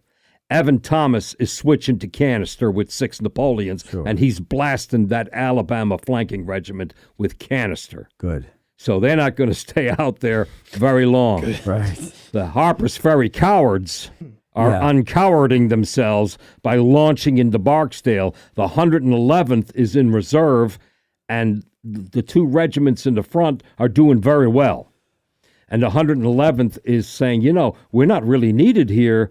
I mean, they don't leave, but they're saying they were thinking that there would be a stop in the attack and they would have to fill in. But the 124th, 125th, they are plowing in. Yeah. And the 111th turns to the right and hits Willcox in the flank. So the Minnesotans may not have known it, but they're getting flank support on both sides. And the 19th Maine, which is sent out to protect Weir's battery, turns around, rises up, and 400 some odd rifles open fire into the flanks of the. So there's a lot. The Minnesotans, in their suicide charge, triggered a reaction from the regiments around them. Right. That I believe were spontaneous support. We know who these guys are. We 19th Maine is a sister regiment. There go the Minnesota boys. Oh, my God, this isn't going to go well. Let's go out and help them. Because no orders are going around saying any of this. You have to surmise it because nobody's writing this down. I'm glad you put that into context because that was going to be my leading question. What is going on as the Minnesotans are going forward? Yeah. Because it's not happening in a vacuum. They are getting support, but it's so well. They're catching confused. bullets wholesale. Yeah. And now a final indignity. To flip back to the gunfight at the Peach Orchard program, the Peach Orchard line has been broken, and Colonel Edward Porter Alexander has advanced his big artillery battalion of 24 guns from Warfield Ridge up to the Peach Orchard. They've deployed the 24 guns on a line from the Peach Orchard out to what we call U.S. Avenue today, the Trossel Lane, and they are looking for targets. Wherever they see a mass of blue, they start shooting at it. And they see the 1st Minnesota making that charge, and they start shooting at them. Now it's getting dark. It's twilight. So they're firing at what they can see. Now, how can I say this so cocksure? Yes, they're getting artillery because the 2 most famous casualties, Colonel William Coville and Isaac Taylor, are both hit by artillery shells. They're not hit by bullet fire. Coville gets into the thicket, which we don't know how thick it is. Mm-hmm. Thicket. Oh, that was a pun almost. Thicket is. I didn't Come mean on, it. folks. I swear to God, I didn't mean it. I didn't mean it. Because when I first started coming to Gettysburg, that was a forest. Yeah. Yeah. The thicket had grown up into a line of trees. Right. And part of the management restoration plan, they took that down. But that. now they're reestablishing the thicket by what did you think it looked like? Right. What do we think we should plant down here? So we're not entirely, I think the thicket was not as thick as it is now, where you cannot walk through that thing in the summer. No. Right. No. Not without getting Lyme disease. I don't think it was that bad. Well, Lyme disease you're going to get anywhere. Yeah, but It's true. It's a good Go to point. McDonald's in line long enough, you can have Lyme disease. I didn't know that. Damn tickets for you. But anyway, never mind the ticks. Put ticks in their burgers, I heard. So Alexander is firing at everything, and this gives us something about the time of day. Coville, Let me first describing the attack. By the time the gully was reached, the fire was delivered into the backs of the first. The fire was returned by 1 or 2 companies on our right, and the remainder of the line firing to the rebels in front. It was the flank fire which wrought ruin to the ranks of the Minnesota regiment. It continued for what seemed like an endless time. Had it been daylight, not a man could have escaped death, wounds, or capture. So it's getting twilight. This attack is happening late in the day. And here now he describes himself. Then came a shock like a sledgehammer on my backbone between my shoulders. As I struck the ground, I rolled over into the gully. He rolled over. Plum Run, if you get down there, it has dug itself a ditch that's about 2 or 3 feet deep that the water goes through. He fell into that ditch. I rolled into it and listened, among other things, to the bullets zipping along the ground and thought how fortunate for me to be in the gully. Yeah, really. I need not describe the rest of it. I saw it grow dark, and then it became quiet. I saw the stars shining overhead. So he's lying there wounded, and it's now stars are out. So this is how, I guess maybe we should have mentioned that at the beginning. This is really late in the day. Right. Right. This attack. So all the stuff that's going on with Sickles and everything. This is like as it's coming to an end. The sun is already gone, and it's steadily getting darker when this attack. If you want, Ralph, I'll call your attention again to the monitor there. And here's David Geister's depiction from up above of this action. So I was right. It was the 9th Alabama that's making the flanking move. Notice he's got the fence line here, all torn down. Okay. And Colonel Colville, Colonel Adams, 1st Minnesota. So you got, quite a bit of Confederates up against you there. But here's the question. You touched on Willard's brigade before, the Harper's Ferry Cowards, right? Yeah. I want to, are they down? They're down there first? They move behind the 1st Minnesota while it's standing still. Right. But then they advance to attack the Mississippians. They move out before. So let me just I want to be very particular about this, just for the sake of people listening and putting this in their head. So the 1st Minnesota is sent down to support Thomas. Yeah. Willard's brigade is still in a big gap in the line. Right. Willard's brigade is not yet down there. Right. Willard's brigade is later moved down there as it seems that there's a big threat coming as Humphreys they moved is starting. all the way to basically the George Weichert farm. Right. Mm-hmm. So they're going to go past the Pennsylvania. If we're going to put if we're going to put they're past Father Corby. Right. If we're putting the 1st Minnesota at Pennsylvania Monument. Yeah. Right. They're going down by the Weichert farm, like you say, Father Corby and everything like that. In that field there where was it Malbone Watson's No. Don't go there. Just skip it. Okay. Skip Malbone. No, I'm not getting into Malbone, but like where the monument and battery is today. Where the monument is. We're not going. We'll the get battery wasn't there, but we the monument covered that. is there. In some other episode before. But well, so that matters because Willard goes in with 4 regiments. Right. McGill, the Plum Run line, Malbone, Watson, and the rest of them are on the other side of present-day U.S. Avenue. Right. Because the 39th New York detaches and goes through the woods and attacks to recover the captured batteries. Right. So the 39th is off. 124, 125 are the front attacking regiments. 111th is in reserve. They go deep enough into the Cadore thicket. They're practically as far as the Trossel Farm, and the 111th, I don't want to put this as facetiously as it's going to sound, is looking for something to do. They're in the reserve behind, and they see the 1st Minnesota. Yeah. And they said, well, we can help. Look at those guys. Let's go hit them. So that's where I'm heading. So the 1st Minnesota, because we hear about their charge and, stop Willcox and everything like that. But eventually the 111th. Well, part of what they stopped them for is to set them up for flanking attacks. It's just, it's not like it was planned that way. Yeah. But it happened that way. But it works that way. Yeah. You stopped them, and now that they're stopped, and you know what happens when you're stopped on a battlefield? Bad thing. Yeah, right. Yeah, you got to keep moving. So moving. Willard's brigade, the bulk of it is to the left of the 1st Minnesota. Oh, the entire brigade is to the left. Okay, the entire brigade is to the left, and then the 111th is in reserve to the left rear of... Sort of behind them. Sort of, but to the left. But now wheels oblique to the right.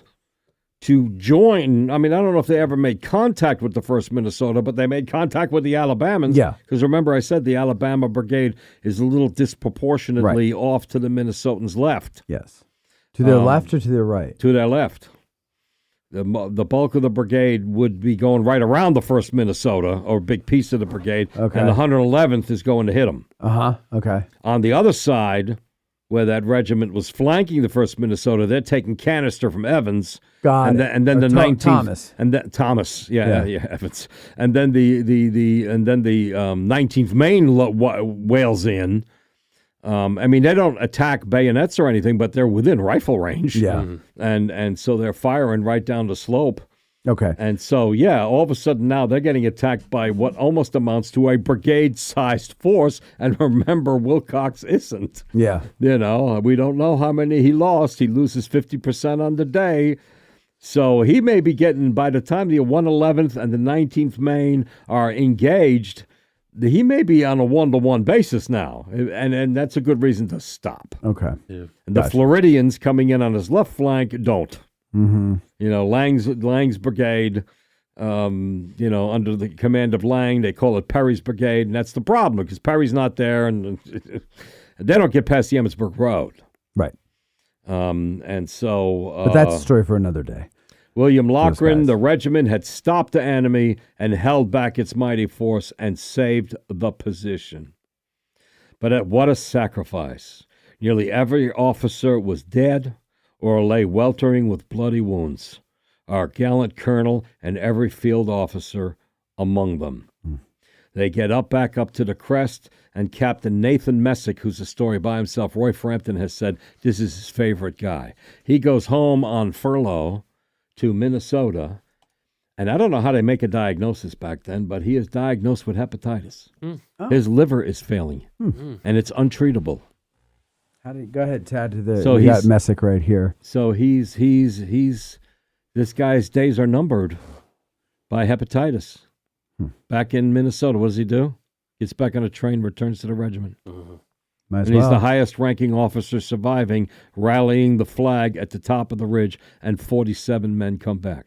47 out of 200 and what'd you say? 260. Well, not so fast with the numbers. Ah. We're going to talk about the numbers. Okay. We're going to talk about the numbers. All right. All of you at home, don't hang up now, or hang up or turn off. Don't switch over to watch. You got to stick around for the questions Stick so you can around. win You got to tickets. stick around for the numbers because this is important. This is an important Civil War lesson to potential battlefield guides, to all sorts of historians. Easy with the numbers. Right. And the 1st Minnesota is a test case for that. But so Messick is the commander. According to Loughran, this is important, Judge Loughran, 262 made the charge, 252 killed and wounded. 215 killed and wounded, 262 charged, 215 killed and wounded, 47 survivors. All the field officers, Lewis Miller, Joseph Perriam, and Waldo Farrar, all captains and lieutenants, are the only ones killed. The other field officers are on their feet. What Hancock had given us to do was done thoroughly. The annals of war contain no parallel to this charge. Authentic history has no record with which it can be compared. Patrick Henry Taylor can't find Isaac. Uh-oh. He finds Coville. I help our colonel off the field, but fail to find my brother, who I suppose is killed. I rejoin the regiment and lie down in the moonlight, rather sorrowful. Where is Isaac? Ugh. Can you imagine? Read this stuff. It's just breaks my Yeah, heart. yeah. July 3rd, about 8:30 in the morning, Mr. Snow of company tells me he thinks he found my brother. And I accompany him to the spot, and I find my dear brother dead. Oh.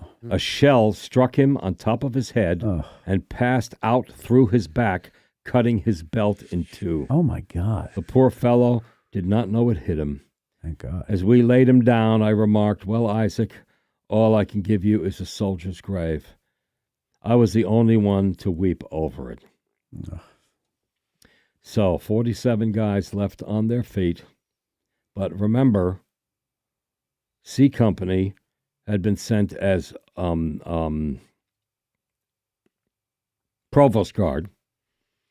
Did I maybe remember? Maybe I forgot to mention it. An F Company was sent out. Yeah. Under Wilson Farrell was sent out. Well, they come back now. Yeah. I was gonna ask you about that. So the anyway, regiment now comes back to a strength of roughly 100.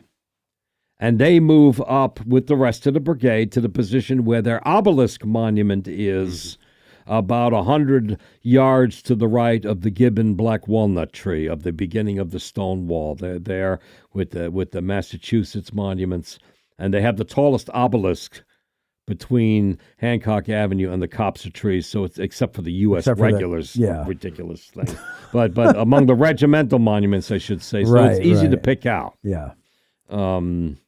The U.S. regulars one is the large obelisk that was put up by Congress, right? Yes. Yeah. And so that's where they will fight from.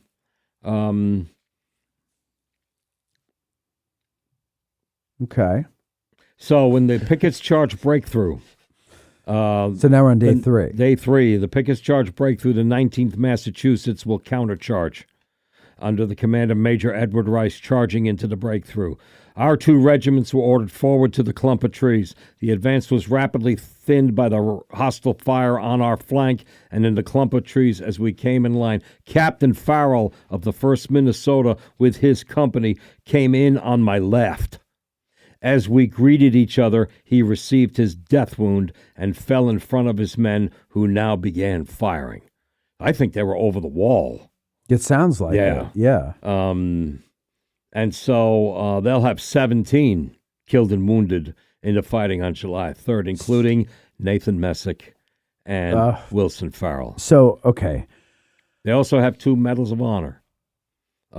Private Marshal Sherman will capture the flag of the 28th Virginia, and Corporal Henry O'Brien, who is carrying the flag of the 1st Minnesota, is shot through the hand.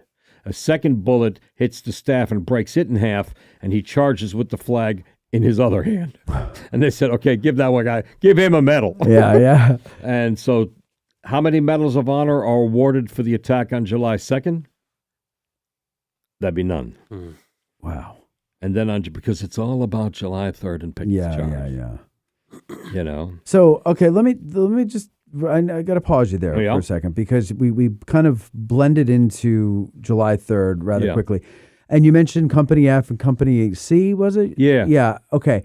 So after C stayed in Provost Guard. They sent some men back, but he needed Provost Guard, so they stayed in Provost Guard. But Company F, which was on the skirmish line, completely rejoined and actually had more guys in it, like 60 guys, than the survivors of the whole rest of the regiment. Right. So that's my question: is when everybody returns, that is going to return, that brings them up to what, like 100 something? Yeah. Jesus. Yeah. Okay. Let's talk about math. Good luck. We love math. Well, you want to take calls? Oh, I said, let's talk about math. He says, okay, to the phone. Yes. Yes. We can get to math, but we like history. We're not good at No. I mean, yes, you're right, Court. We don't like numbers, but it's a natural place to make a break. Yeah, let's make a break right here, okay? We've got the great... You answer the questions. I'm going to go outside for a smoke. We got the one, the only 6 questions, Lentz. Hello, Michael. How are you doing today, my friend? Oh, good. Well, good evening. You sent out the call out there for people to call in to the show to say how great Ralph is, and I'm here to say how great Ralph is. Oh, sure. So, hey, Mike, I can't come up with 2 questions. You're the man. You're the man. But to go off of what Ralph was really, I have no questions because he answered all the ones I had. And through his great narrative there. But the thing that I have here is Cadmus Willcox's official report, in that he says that once they clear the Emmitsburg Road, he was worried about the artillery behind it. Yes. And with the day fading, he's advancing with his men, and then he gets hit with a fresh infantry attack, which includes that 1st Minnesota. Right. And so I think the term is fearing for the safety of my command. Yeah. I ordered a withdrawal. And because he had no soldiers behind him backing him up. Yeah. So the 1st Minnesota just hitting him and triggering all of that. Well, that's with the Evan. 111 That's Evan Thomas's battery he's talking about. Yeah, exactly. And so he's worried about that. That's the thing that he's concerned about. And so realizing he has no support behind him, he goes, "Yeah, we're done here." Yeah. And so he orders a withdrawal. So the 1st Minnesota doing what they did was huge because it stopped Willcox in his tracks. Yep. At a gap. And that. Yeah. Yep. And So that was it. It accomplished the goal. Yeah. Yeah. Yeah. Yeah. Yeah. So, and one last question. I just have one question after you get through the math section of the episode. Why was Nathan Messick buried in the National Cemetery, and why didn't anyone come and claim him to bury him back in Minnesota or wherever he was from? Why is anyone buried in the National Cemetery? I mean, we know that the 2 highest-ranking officers specifically said they wanted to be buried with the men, which is why we have very few commissioned officers buried in the National Cemetery. Why did they not send Messick home? I don't know. Okay. Roy Frampton might know about that. It might be in a book because he has a picture of Messick in the book. Roy has said many times Nathan Messick is his heroic guy in terms of this is a guy who would not have needed to apologize to anyone for staying home, being with his kids, and slowly dying. Returns to the regiment. Right.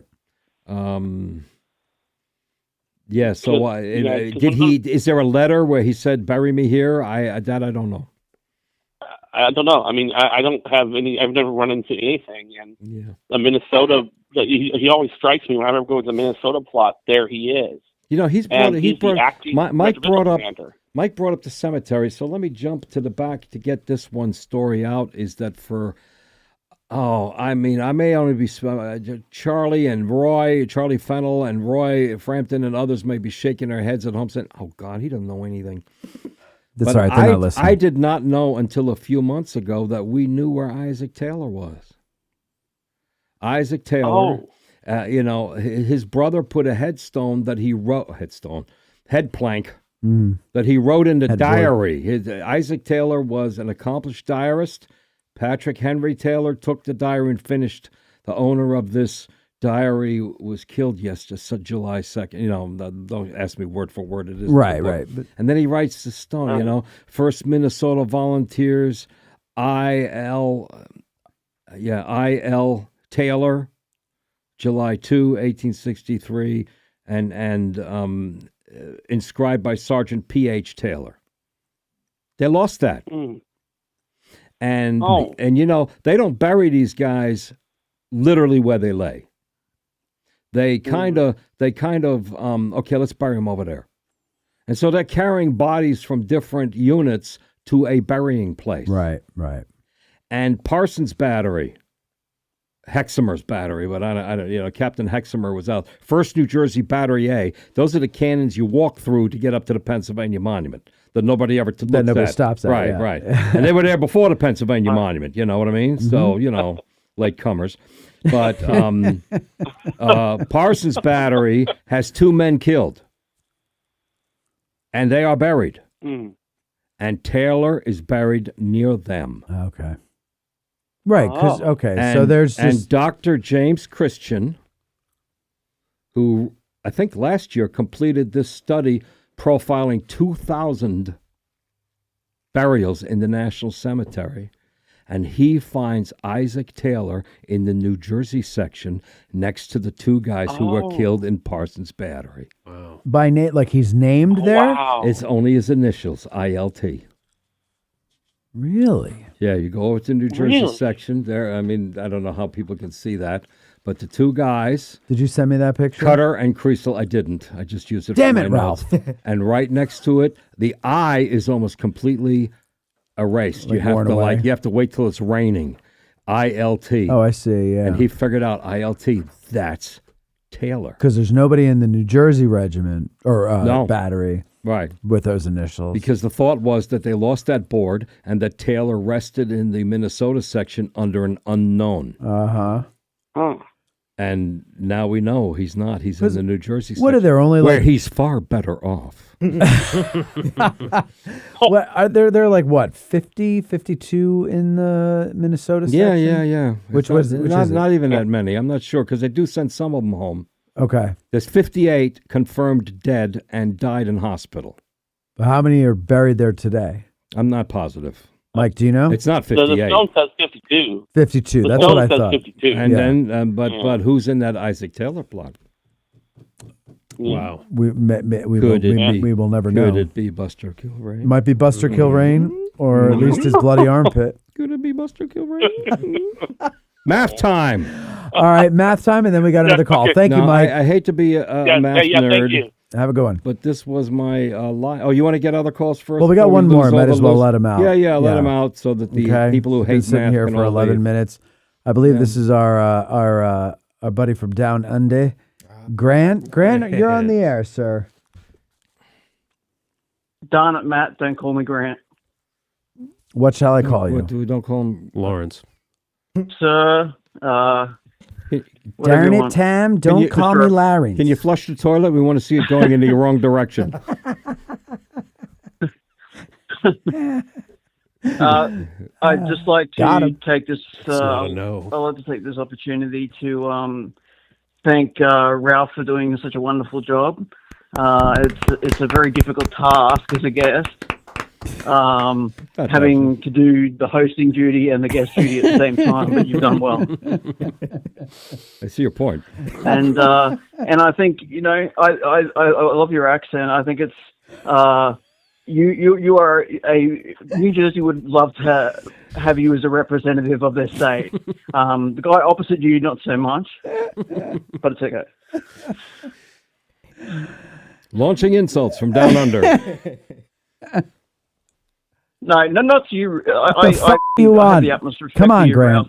I have the yeah. Sorry. I have two questions. To sort of latch on to what Six Questions was saying. With Caddy Willcox, when did he learn that he had been turned back by only a regiment-sized force? Was it late, just after the war, or soon after, or? Well, I don't think he would have ever actually accepted that concept because, they're not holding up signs that say 1st Regiment Minnesota. The flag. Of course, yeah. He is, well, the flag, but he can't read the Yeah, flag. yeah. But I mean, they're not having ID signs like the Boy Scouts at JFK, walking in, Troop 114. Or the Hare Krishnas. Yes, we don't know which. So he's got the 111th coming out of the twilight to his right. He's got these 1st Minnesotas in front of him. He's got this 6th battery of Napoleons, which he's already had, up to here with Napoleon canister. Right. And here's another damn battery up on the hill. Where did they come from? And then the 19th Maine opens fire. He's got as many rifles at that point shooting at him as he has shooting back. So I don't know that the one regiment thing ever really settled in with him. That being said, I'm not sure I've read a lot about Willcox's post-war writings. I'm maybe a shortcoming. I don't know what he wrote after the war about this attack. So I defer to those who might. But I would be surprised if he thought he was only being hit by one regiment, because when he was in the heat of the fire and called everybody to get the hell out, he's got a lot of rifles at him and a battery of canister. Yeah. So I hope that answered or deflected your question. I'll just get my gear out. What I want to know is, I only have one Who's other he talking? question. yeah, Who's he talking to? Yeah, Who's Grant talking to? What are you doing, Grant? I'm working. Yeah. Sorry, and the other thing, Ralph, yes. do you think the First Minnesota Charge was as an important event as the Peach Orchard fight? Was it, or which would you think was They're the all most, they're all important? interconnected. I mean, if the Confederates break through Freeman and Gilvery's artillery line, there's open space behind them. Yeah. If the Georgians break through Caldwell's division at the wheat field, they're rolling up the flank of Cemetery Ridge. There's a dozen, well, maybe not a dozen, but there's a handful of places where a Confederate breakthrough could be critical, a critical injury to the Army of the Potomac. Yeah.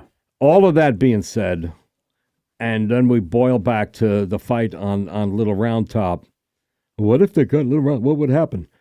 I think the Sixth Corps might have something to say about Little Round. Well, the Sixth Corps might have something to say about a lot. Sedgwick, throughout his career, is a brawler. And at Chancellorsville, he kind of screwed the pooch. He got overreacted to a flanking attack from Jubal Early's division, and he hopped it back over the river when, in fact, he was in a position to attack Lee right in the rear and end the war. So Sedgwick, that's why he was not legitimately considered for overall Army command, because of what he did at Chancellorsville. But you follow his career, and he's a brawler. And he would have gotten his boys into position on Cemetery Ridge, and they would have chased Cadmus Willcox all the way back to Muscle Shoals.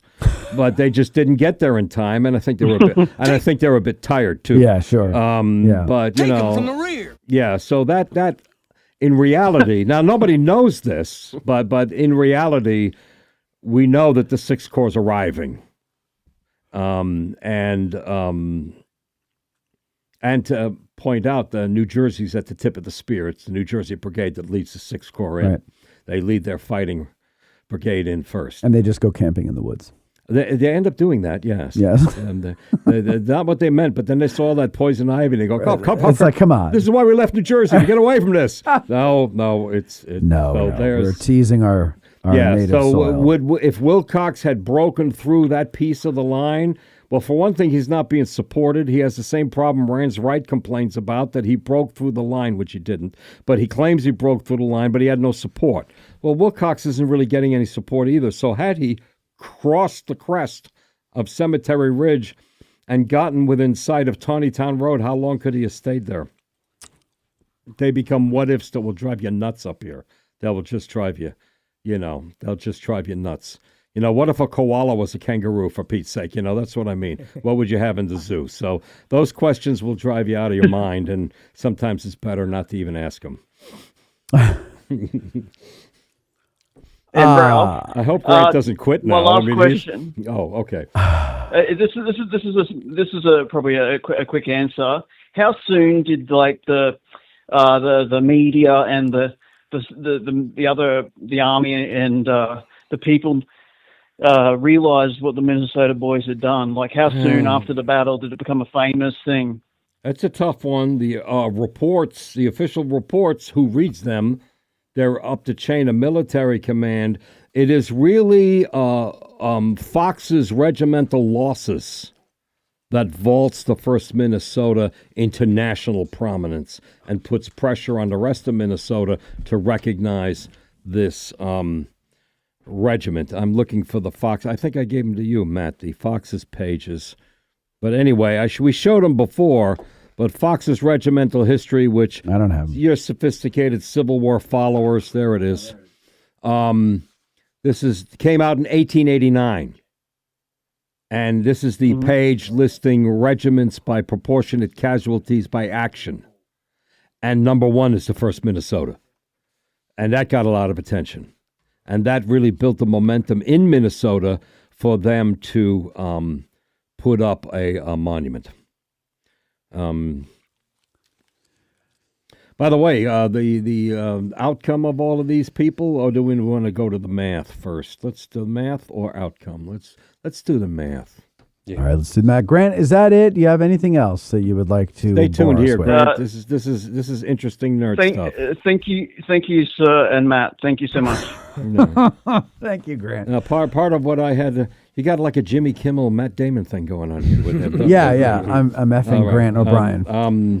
Real quick though, Ralph. I've got to keep my promise here. Although I think this person is getting political. Yeah. Keeper of the Cool with an $11 thing, and we try to not be political here, but he's paying, and I have to live up to it. We handle it. We can Uncle handle it. Ralph, do you think the boys from the 1st would be proud of the sacrifice given what Minnesota has turned into today?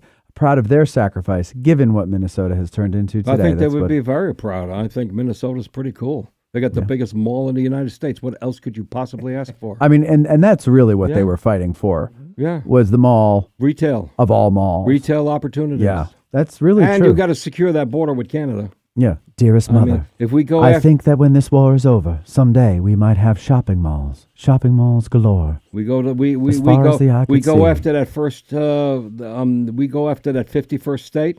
3rd Armored Division is going up through Minnesota into the plains. That's the way they're going in. That's right. They always called it the gateway to Minnesota. Canada. And so That's on their license plate. And I'll also add this as a non-political political. Anybody who has issues with Minneapolis should go visit. Maybe not in March, Yeah, but it's not during riot It's a season. lovely city. Yes. It has a great cultural heritage. I have a friend who lives there. The biggest minority group in Minnesota are American Indians. I'm sorry, Native American, Indigenous, First Peoples. Whatever.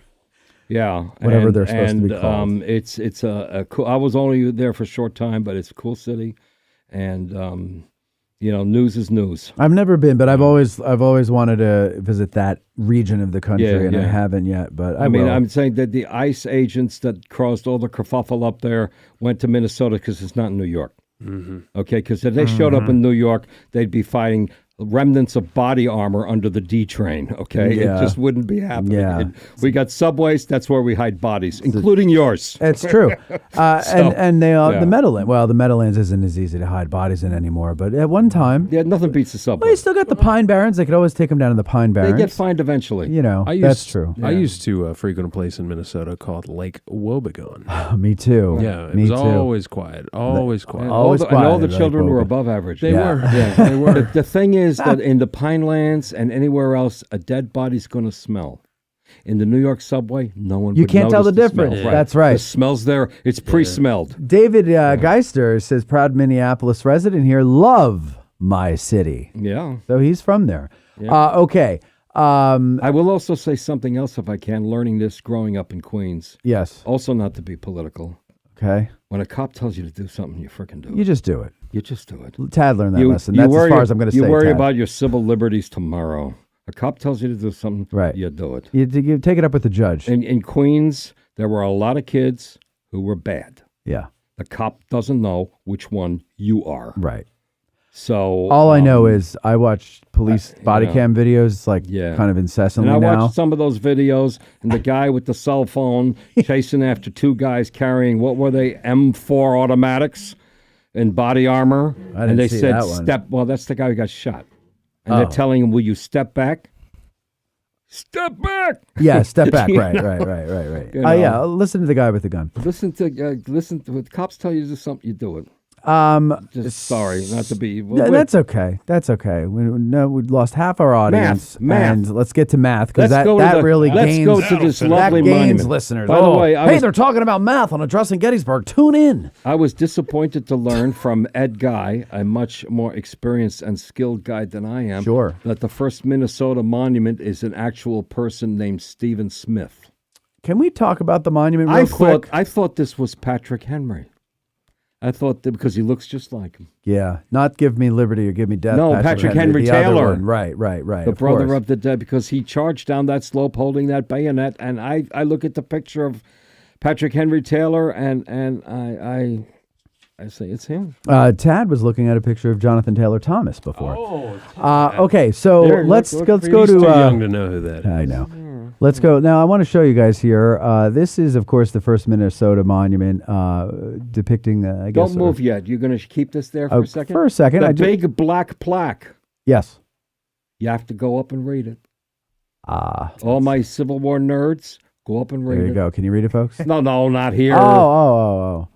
6 questions. We'll skip work tomorrow and head right to that spot. I'm sure he's already read it. The plaque. Sure he's already read it. Not until he hears from me. Going to go back and reread it. Well, okay. He's on his way there now. Give me the guy's name up top there again. Well, Jacob Fjeld is the sculptor. What? No, the man. Ed Guy says that it was modeled on a soldier from the regiment named Stephen Smith. Okay, now. But I stand there with a picture of Patrick Henry Taylor, and I look up and I say, that's him. All right, now. But That was not the, you know this, that was not the original design. All right, the original design was freaky. Man bayoneting, what is that, a snake? Yeah. A dragon. Snake, a dragon of secession. Yeah, the Secession dragon. Secession. They did a thing at Gettysburg It even influenced the equestrians. Don't go over the top. Yeah, Don't be operatic. That's too bad. It's but that's going to become funny after a while. Oh, let's go see the guy killing the dragon. No more funny than Chief Tamminen standing out there in front of his That's teepee it, that they didn't live in. I think they might say that was a little strange. I think these guys, and so, Gettysburg, the statuary artwork is a little more dignified. Chief Tamminen might not have been strange to that generation because they had a better understanding of history. It was closer in that time. But now it looks ridiculous because people think Native Americans fought here. Mm-hmm. And they go, oh, I didn't know Indians fought here. They had a whole Indian regiment. And I'm not mocking people that think that. I'm just saying. Regiment. Huh? Yeah, but they don't know what that is. Well, they don't know what that is. You tell them. Well, not me. I'm not a licensed guy. Now, what I do is when I have U.S. Navy personnel or veterans on the tour, throughout the entire tour, I will tell them, when we get up toward the angle, I will show you the Naval Monument. And they can't believe there's a Naval Monument. And we drive up to Tammany, and I point to the Naval, and none of them thinks it's funny. You're the first one to laugh. They never think it's funny. And my wife says, why you keep telling them like that? You know how much money that's cost you in tips? They're like, we're about to give this guy $20, but not now. You think that's funny? Look at the Naval Monument. How about we get out of the car and leave you here, you jerk? Yeah, so that hasn't worked, but I keep trying. The Naval You can walk Monument. from the Visitor Center to here, right? I have done it many times. All right, listen, it's almost 11 o'clock. So where do you want to go? And then we got to take a break and come back and get our questions in. Math. He's been trying to do math for the last 40 Let's minutes. do math. Math. That monument. Go read the plaque. Okay. 262 made the attack, 215 killed and wounded. That's more than 85% wrong. Whoa. I mean, it's engraved in bronze. Now, how are they wrong? Just do the math right there. I can't do that. Well, I can, and I did it on a spreadsheet. And it's wrong? Yeah, it's 82%. It's not 85%. All right, I was going to say. Okay, because the number we use now is 82. It's a small difference, but we're off to the races. So they're rounding up. Yeah. I mean, they're rounding up, No, Ralph. they rounded down. Oh, okay. No, they rounded up. Fine. Okay, you're going to defend bad math. Okay, fine. I've been doing it my whole life. Well, let's go into the National Cemetery, okay? Where the urn says the regiment had 330 men and 232 were casualties, 70%. And that's on the urn in the cemetery, the oldest monument in the park. Put up closest to the event. Right, which apparently the guys who put up the state memorial 30 years later didn't go up there to read. And if they did, they made no effort to reconcile the numbers. But who put the first one up? Veterans?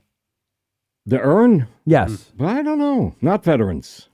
Not veterans. Not veterans. A tribute from the state of Minnesota. That's from the state. I don't know who did it. So then where Yeah. Now, Richard Moe, my friend, if you read Moe's book, he sticks to the 262-215 number, which comes from our friend Lieutenant William Loughran. Okay. 262 made the charge, 215 fell. And then Moe has a footnote, which no one ever reads the footnotes, and he says in this huge footnote, look, these numbers might not be right. I just don't want to have 12 numbers in the book, but here's the other numbers in case you nerds actually want to try to figure this out, because no one ever will. Right. But there's a message in there. So Moe sticks to the 1993 numbers that William Loughran reported in an article. Okay, and it comes from the official records. Winona University, that's in Minnesota, Robert Menard became an archive rat, looked up every guy who enlisted and what happened, where they could be found after the war, and he concluded that only 179 fell, not 215. Brian Lehan, retired newsman, became a historian, does his own study in 2002, saying 289 made the charge, not 262, and therefore the percentage of losses 215 is not 82, it's 74. Now, in Fox's list of proportions, you drop from number 1 to like number 30. And remember, being on number 1 is what got them all the attention in the first place. Right. Where did Loughran get the number from? He got it from Fox's 1889 regimental losses. So I'm digging into Fox. And this is what I did when I was in the Treasury. I had spreadsheet accounts for interest earnings and mortgage. Fascinating. My agency issued $1.3 billion in bonds. Right. And we had to keep track of the trust funds that money went into, the interest it earned, and I had to make these reports.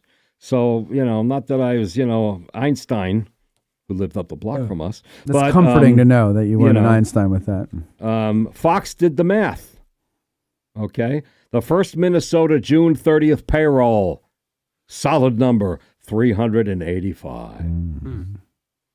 Army of the Potomac, on average, had 15% fewer soldiers at Gettysburg than the June 30th payroll. Some guys may have been getting payroll in a hospital bed. Some guys may have been getting payroll and they went on special assignment. So there is an 85% proportion.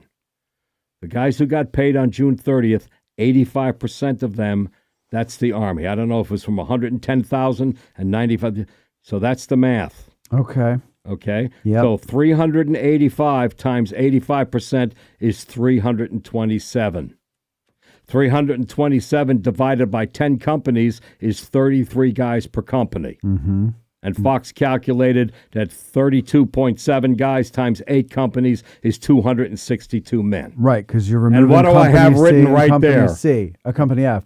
You What? can't do that. You can't do that. Why can't you do Because that? that doesn't happen to every 600 regiments. They don't all decline by 15%. Yeah. Just because the Army across the board declined by 15%. There's some regiments that are at full strength and others that are at half strength and all points in between. That's You what's so can't tricky. It's not that tricky. It's tricky, Ralph, if you're not a math person. Okay. It's tricky. Well, no. What's tricky If is 15% of Pennsylvania Listen to me, moves Ralph. to Ohio. Yes. What percentage from Adams County moved to Ohio? 15%. No, Everybody they all knows stayed that. because they love Gettysburg. Yeah. That's the point. No, but listen, here's what I'm saying is that everybody, if you go and you look at how many guys got paid on the 30th, right? Yeah. You just made a great point. They're not all in the ranks. Right. But they're in the regiment. They're in the service. But they're not at Gettysburg They're on not, the charge. They're in the hospital. Right. They're on, Right. yeah, like they're. And my point with all of this. Wait. But what I'm saying is you can't look at the 30th and say that when the battle started on the 1st, these guys had that same number in the field because of those reasons. And so that's why I'm saying it's tricky, is because somebody who doesn't think through like that, Right. Yeah. right? They just see that number. They go, oh, well, how much you're going to lose We're gonna overnight? we're going to take this whole list and subtract 15% from it, and that's the number of guys who are at Gettysburg. No. No. I'm not saying that. But what I'm saying is you don't know. You have to look at each regiment and figure that out. And my point in this is a famous regiment. Right. Okay? Up until Michael Shara, this is the famous regiment. This is a regiment gets a lot of attention. Minnesota comes here, puts the largest monument on the battlefield to a regiment. Okay? Minnesota chief of staff to the U.S. Senator from Minnesota writes the definitive regimental history. This is a big, and they can't figure out the number because we don't know. And anybody who stands up on the battlefield and says, and now the 19th Maine with 417 guys, you don't know. Right. The official records, which is what the War Department used to populate the battlefield brigade signs, the official records are as wrong as they are right. How many guys in each regiment passed out from heat stroke on the way here or died? How many got lost? How many got lost? How many ran away? How many decided to, go to the visitor center? With the air conditioning. I would. Yeah, no, there's a lot. There's a lot to it.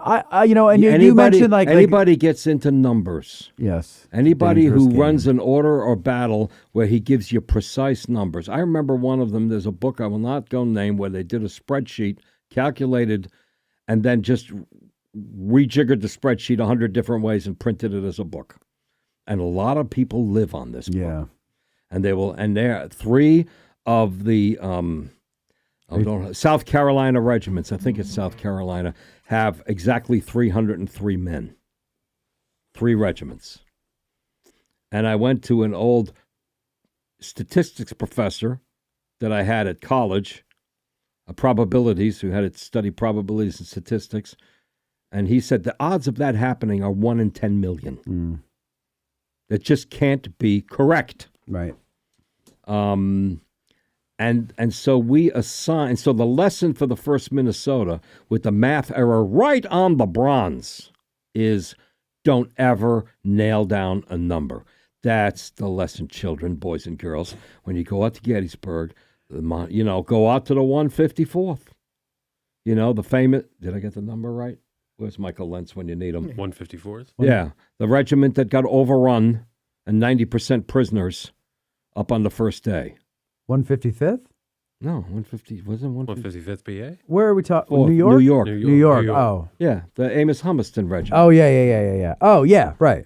Yeah. Yeah. Well, the monument says one guy dead. Mm-hmm. One guy dead, the rest were captured. Well, Mark Dunkelman find 12 guys dead. They're in the painting.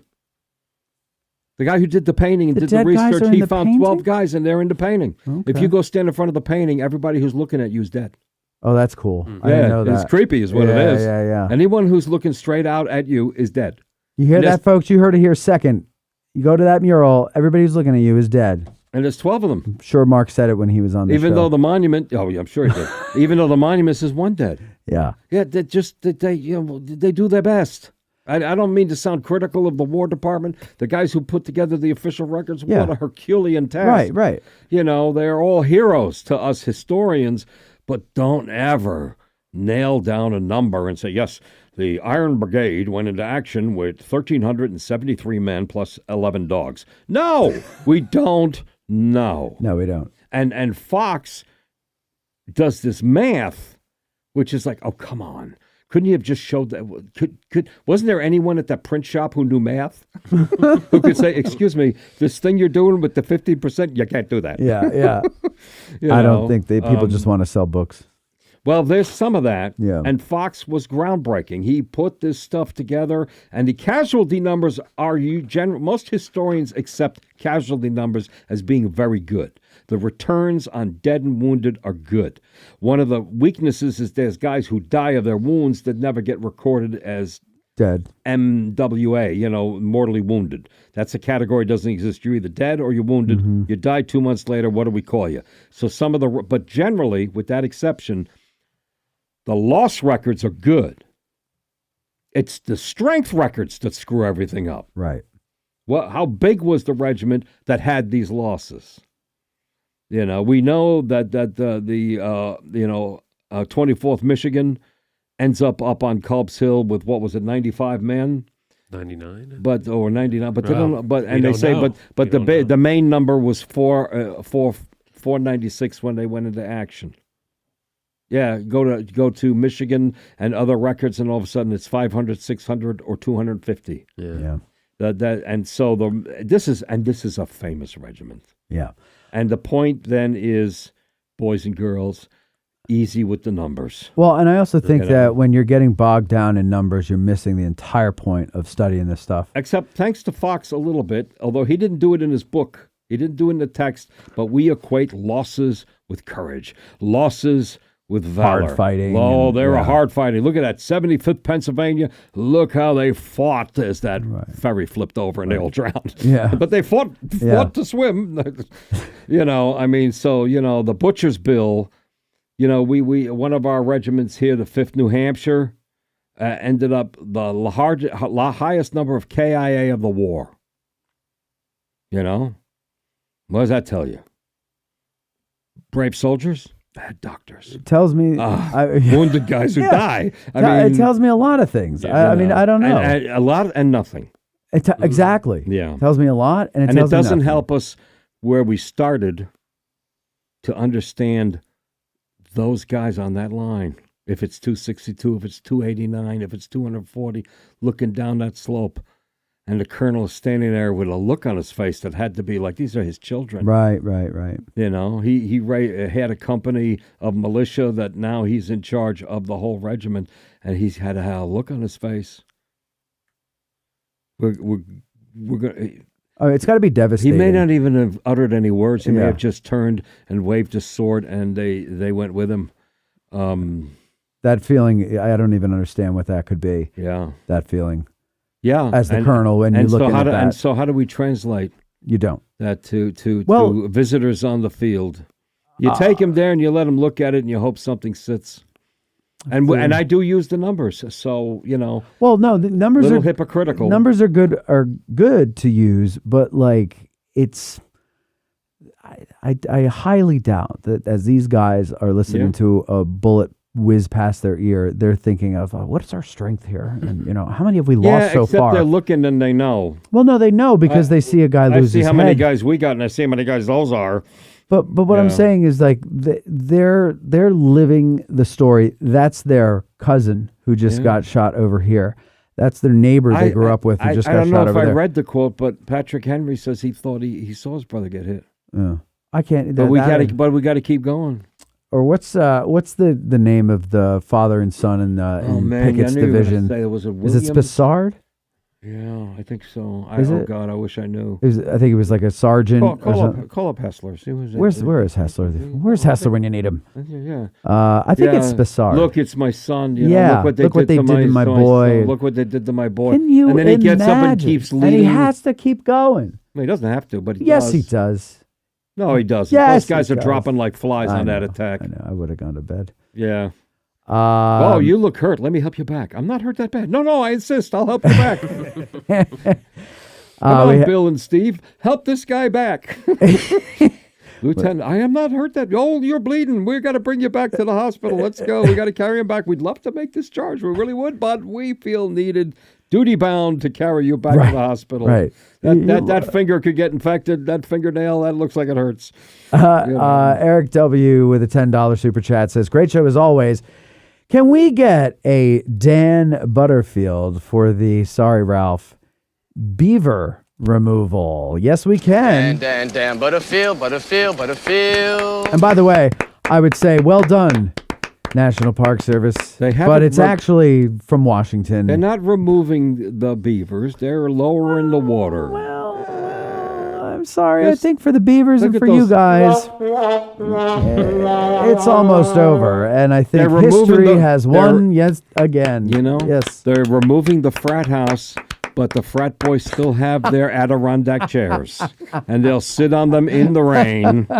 Yes, the beavers are clever critters. Yeah, They're farmers. Beavers are farmers. Yeah. They create a water habitat that grows the plants that they eat. That's wonderful. It is very wonderful. And plus, they were wiped out in the 1860s, so they deserve to come. They were wiped out. They were wiped out by trappers. Hardly there. I love that. And when they make people great hats, by the way. People put, like Lincoln. They put it on their post. The beavers weren't here during the battle. Yeah, it wasn't their fault. The world needs everything. Look. Amen. The birders are going to be unhappy. The who? The birders. The birders. Bird watchers. Oh, let me tell you something. Birders. There's a place called Michaud State Forest. Yeah. It's got a beautiful reservoir up there. It's gorgeous. Catoctin. Whenever I want to see nature, I go into nature. Okay. Well, I don't go to a battlefield. Well, you don't know nothing about no birds then, do you? No, you don't see birds in a reservoir. We have a bird book in our house. Did you look into it? Well, you know where we live. We're on top of a mountain, right? So Yeah, there's all kinds of birds outside our window. Yeah. And we, we would identify their chirps. I like birds. A natural birds. Floodplain wetland. Yeah. Well, drew species that they haven't seen in Gettysburg in 30 years.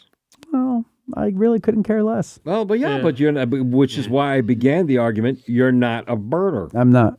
I'm not. And I'll bring Dave Weaver in. You know where I am who a is birder? An avid birder and also has many weapons. I am a I am a birder everywhere but the 6,000 acres that is Gettysburg National Military Park. Don't work that way. Okay, it's working that way right now, Ralph. Team Mozart is winning. Well, I'm no antifreeze involved. No shenanigans or chicanery. There's been just a lot of exaggeration. I'm telling you, it's damaging and it's destroying. Yeah. And it's just, first of all, Oh, my life. Yeah, exactly. that the 40th Mozart Regiment was never in any jeopardy. It sits on a damn boulder. Well, it was surrounded at one time. We just couldn't access it. But it sits That's on all. a boulder, and it's in dry land now. And I think people appreciate the 40th New York Amphibious Assault Regiment. I think it's a nice looking. It looks like he's in like a boat of some kind heading forward. I think Well, it's and if perfectly you appropriate. if you get because the soldiers who dedicated that monument knew they were in a wetland. And they said, someday this is going to fill up with water. this is a Mike, story. did you bring your beavers? I just brought my hat, so. Okay, well, let's. listen. Wetlands fill up with water, and you know what? And then they drain. Contrary to popular belief, it was not a swamp during the battle. It was not a morass. marsh. It There's was quite a few soldiers who describe it as a morass. And some called it a swamp. Some called it a what was the other thing I just said? Marsh, right? Yeah. But all it was a cow pasture, and we know, Ralph, from a couple of years ago, the Culp Farm. They recently fixed this, but the Culp Farm, if you remember, when you go on East Confederate Avenue, you look off to the left. Culp Farm was just a mud pit, but there's a creek that runs through there. Why was it a mud pit? Because there were cattle in that field, and that's what they do. They hang up by the water, and it all just turns to mud. They churn everything up, turns to mud. That is not a swamp. That is not marshland. That is misdirection. That is misleading. Well, that is a lie when the park says that. Give you science to go along with your math, because in our land acquisition programs, we actually had to learn the science of wetlands. Right. A wetland is an area that, drum roll please, is wet. Yeah. And sometimes it has perfectly dry surface and the water's 2 feet under. Sure. Sometimes it has a creek. Sometimes it has a marsh. Yep. Sometimes it's a damn lake and you can go fishing and kayak. It's wonderful. It's wonderful. Right. And so, but it's still a wetland. I'm looking at the... It's been a wetland for hundreds of years, and sometimes it's got water, and sometimes it's got beavers, and sometimes it's got great blue heron. But what it never has is visitors marching across it, pretending to be the Pennsylvania Reserves, because you'll lose your shoes in there. Yes, I don't care how dry it true. seems, it is a wet area. And so it had a lake in it.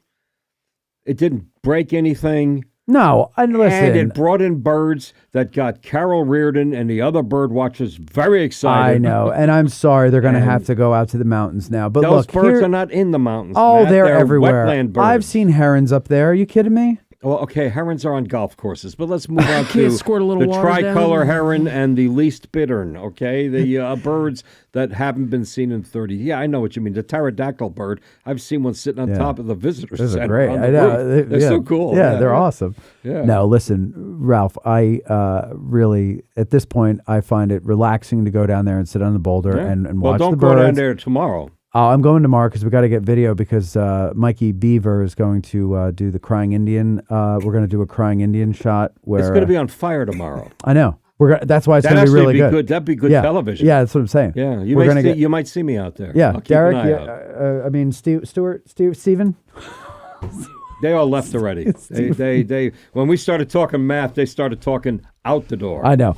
Listen, speaking out the door, let's go take a break. We'll come back and we'll get your questions. 717-420-1978 is the number if you want to call in. Otherwise, we're going to get the questions that our patrons submitted here at patreon.com/addressing Gettysburg. And of course, super chats of $10 or more. They rise above the din, and we'll ask those questions for you. We'll be right back after these words. How much time do we Well, have? we pay the bills. 25 minutes. We hope you'll No, I'm just call kidding. 717-420-1978 and get in the queue to ask a Gettysburg guide. We'll be right back. Oh, the ocean waves do roll and the stormy winds do blow, and we poor sailors are skipping at the top while the landlubbers lie down below, below, below, while the landlubbers lie down below. At Digital History Pioneers Foundation, we are about grassroots history on digital platforms. That means we are about podcasters, documentarians, YouTubers, and even TikTokers. All of these creators are out there trying to share their love of history with the public. They don't need ideas, they need funding, both from viewers and corporate donors. DH Pioneer's initial funding focus is on the Civil War era, with a special emphasis on the Addressing Gettysburg podcast.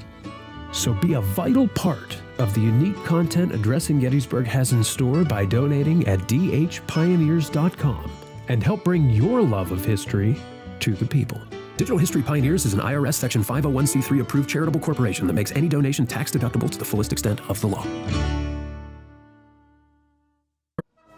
The Gettysburg Museum of History, located right here in the center of Gettysburg, PA. Owner and curator Eric Dorr grew up here and has spent his life collecting and preserving history through artifacts ranging from the Civil War, the Battle of Gettysburg, World War II, presidential items, pop culture, and more. His museum is free and open to visitors Wednesday through Sunday, 11 to 5 p.m., where you can stop by and immerse yourself in some of the most amazing artifacts that you would never believe exist in the middle of Gettysburg. If you're a fan of Band of Brothers and Everything Easy Company, you'll love his exhibit featuring the Dick Winters collection and artifacts from D-Day. You can even own your own piece of history by buying one of the many relics they have for sale in the museum and on the website gettysburghistory.com.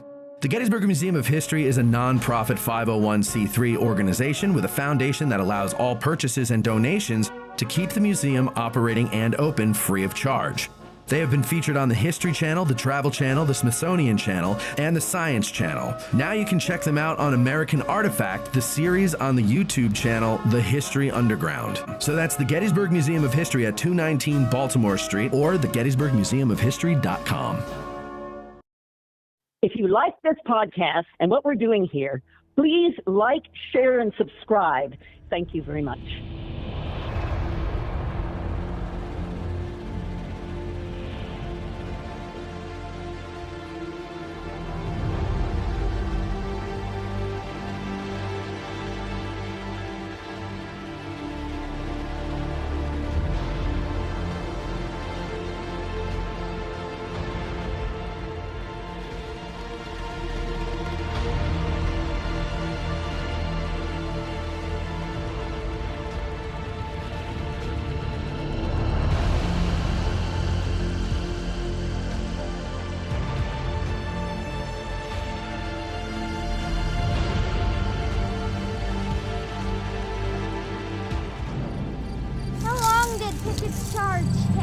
That's another great question.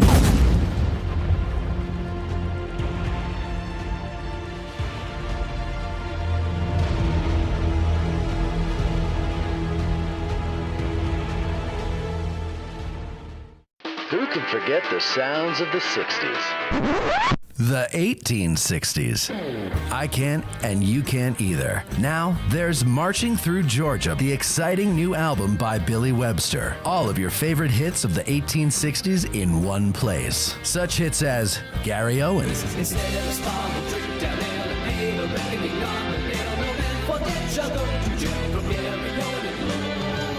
the Battle Hymn of the Republic,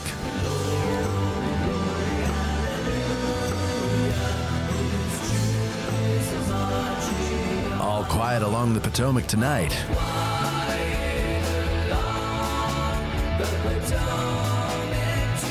Marching Through Georgia, and much, much more. So what are you waiting for? Go to billysongs.com and order your digital download of Billy Webster's Marching Through Georgia today. That's billysongs.com.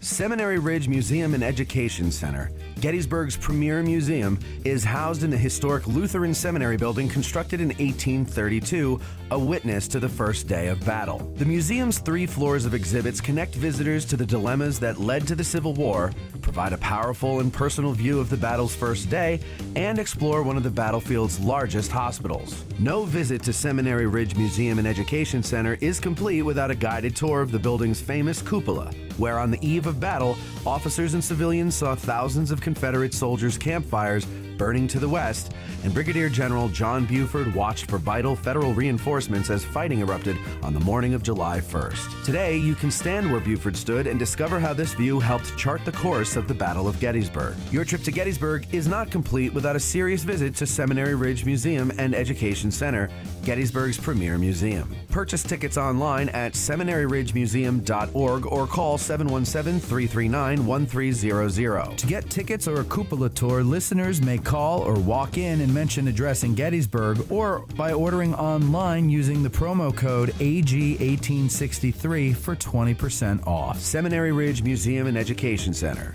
It began here. There's a devil to pay.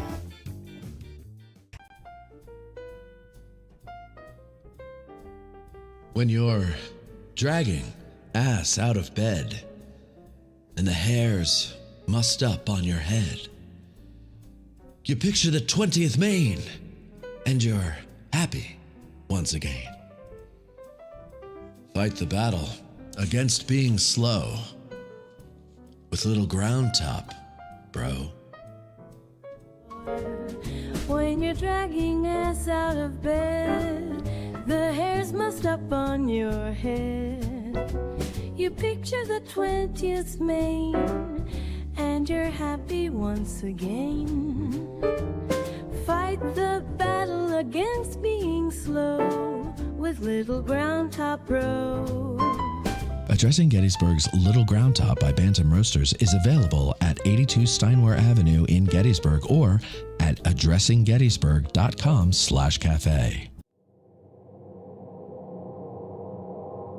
You're listening to Addressing Gettysburg. I doubt it.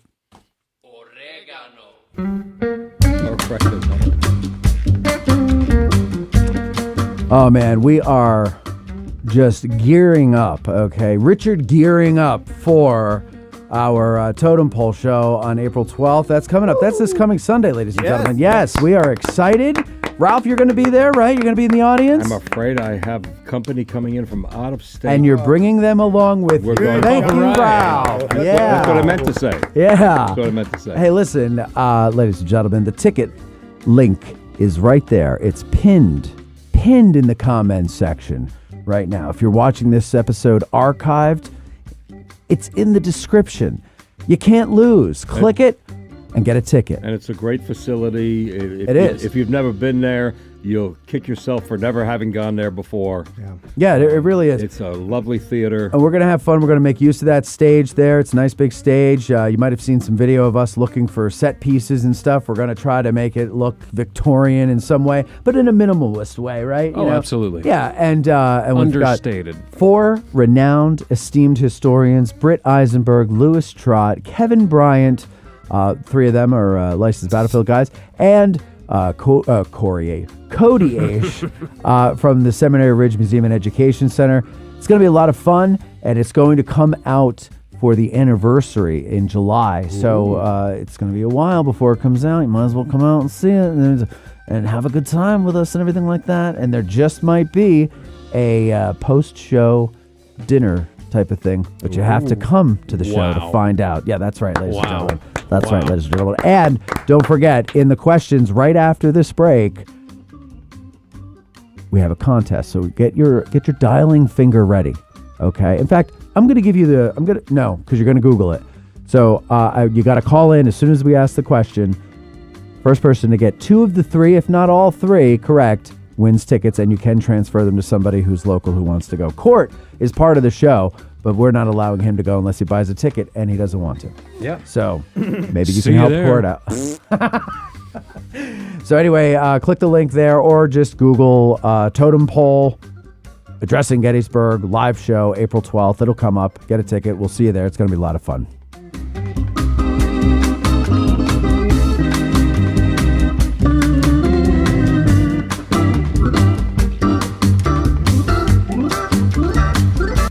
I lost my way. You didn't get in the phone queue during the break? Come on. What are you, chicken? 717-420-1978 is the number to prove me wrong. Super chats of $10 or more will be read on the air. Here's Matt. Thank you, Court. You're welcome. You're so mean to the audience, calling them chicken. They love you. Why would you do that to them? I love them. Hey, Semper Fi is going to be there. Semper Fi says he hopes to see some of you there on Sunday. All right, here we go. Ralph, First Minnesota. We've got some questions here. All right. Chris Mowell, he starts us off. He says, can Ralph discuss the first Minnesota urn placed in the Gettysburg National Cemetery? Is it true that it was the first official monument or memorial placed by a unit at Gettysburg? Yes, we talked about that before. You want to go into that a little bit more at all? No. Let me ask you this, though, about the urn. This is what I've always wondered. Mm-hmm. Was there once a time where it was regularly filled with flowers or something? They flower, yeah. Do they still? Yeah, they keep. Okay. In my mind's eye, it's either like a dead plant or no plant at all. Sometimes, a a potted plant is a pain in the neck. Yeah, it sure. needs a lot of watering Of course, because yeah. it doesn't have enough soil base. Right. So yeah, but I've seen flowers and plants in there. Yeah. So is there like an organization Yeah, that? it's called the National Park Service Maintenance Operation. Yeah, they take care of the cemetery. Okay, so and I think they take care of the urn. They do, Yeah. like the flowers in the urn Yeah, if they put yeah. some. Okay. Now some nonprofit group's going to call up screaming, saying, "Oh, the First Minnesota Urn Society heard your podcast. We drive out from Minneapolis every year Yeah. with a I'm with sorry. a flat full of Geraniums. pansies." Yeah, geraniums. Right. Well, if that's true, then we're sorry. We didn't know that. I think maintenance does it. Okay, Bob Passamenti, the man who sent us all that Dobbin House food a couple of weeks ago. Thank you, Bob. Thank you, Thank Bob. you, We are Bob. still eating that food. Yes. My heart stopped and started back up From all the cholesterol. From all the cholesterol. Yeah, that's good stuff. It was great. This is an AI generation of Court. He's actually Yeah, it's not even real. That's why it looks different. Yeah. Yeah. He died. He's been dead. He died. Bob, I actually met Bob a couple of weeks after that. Oh, really? Yes, and he was very nice. We sat here. He sat right where Ralph is now, and he was a great guy to talk to. I had a nice time. Bob says, "Thank you again for your time." Oh, there you go.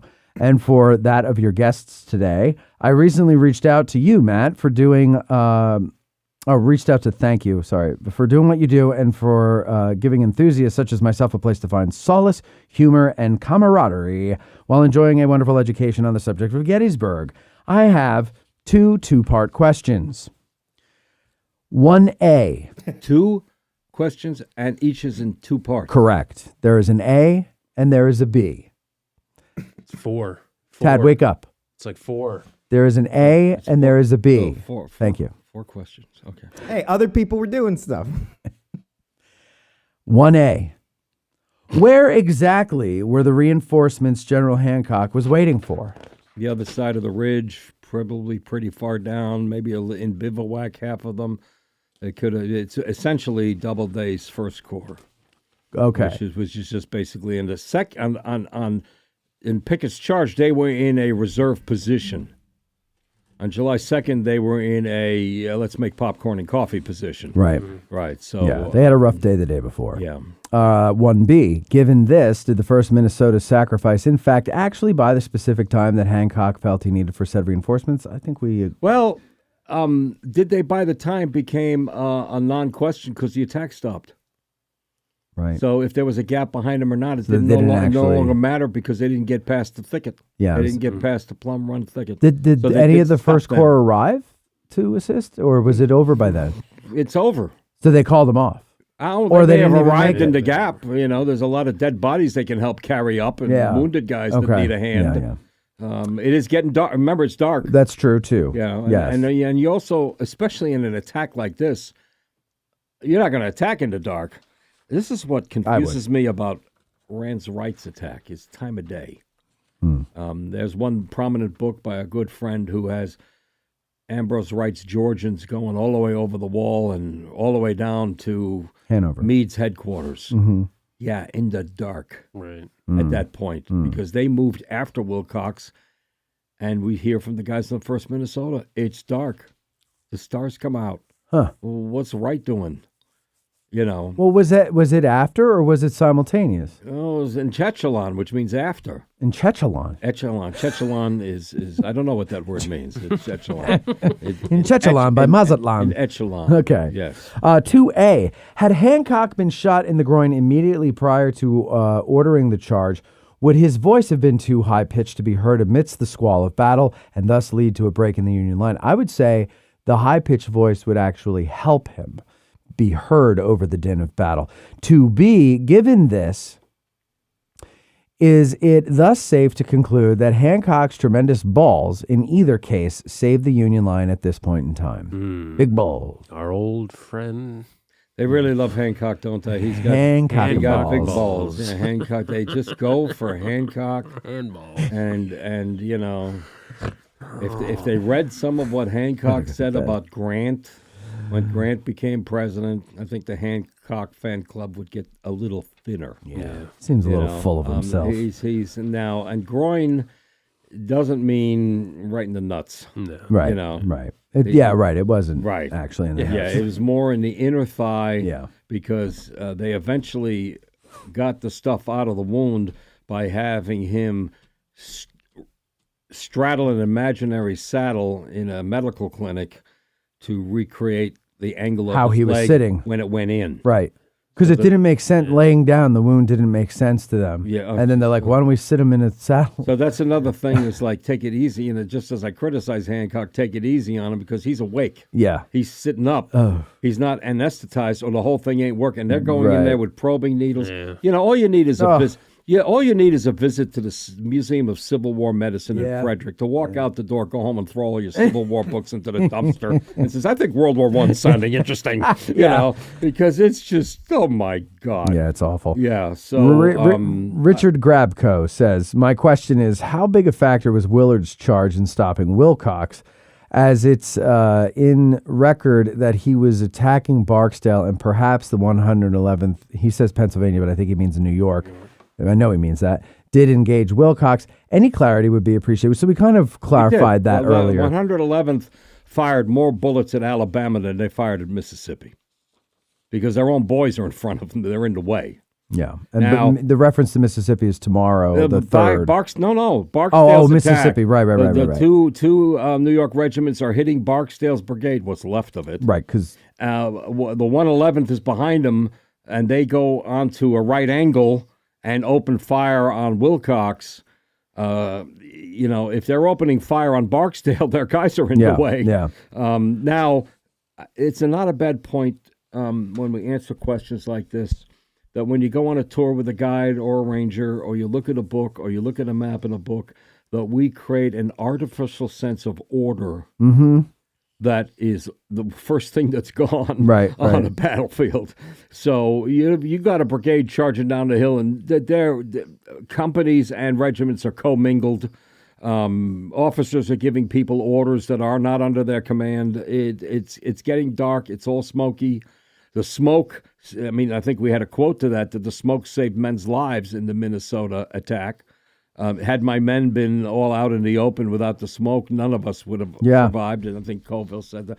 So, yeah, which, you know, you look on a map and you see lines that show, well, here's the 125th, here's the 111th. Yeah, it gets a little artificial. Yeah.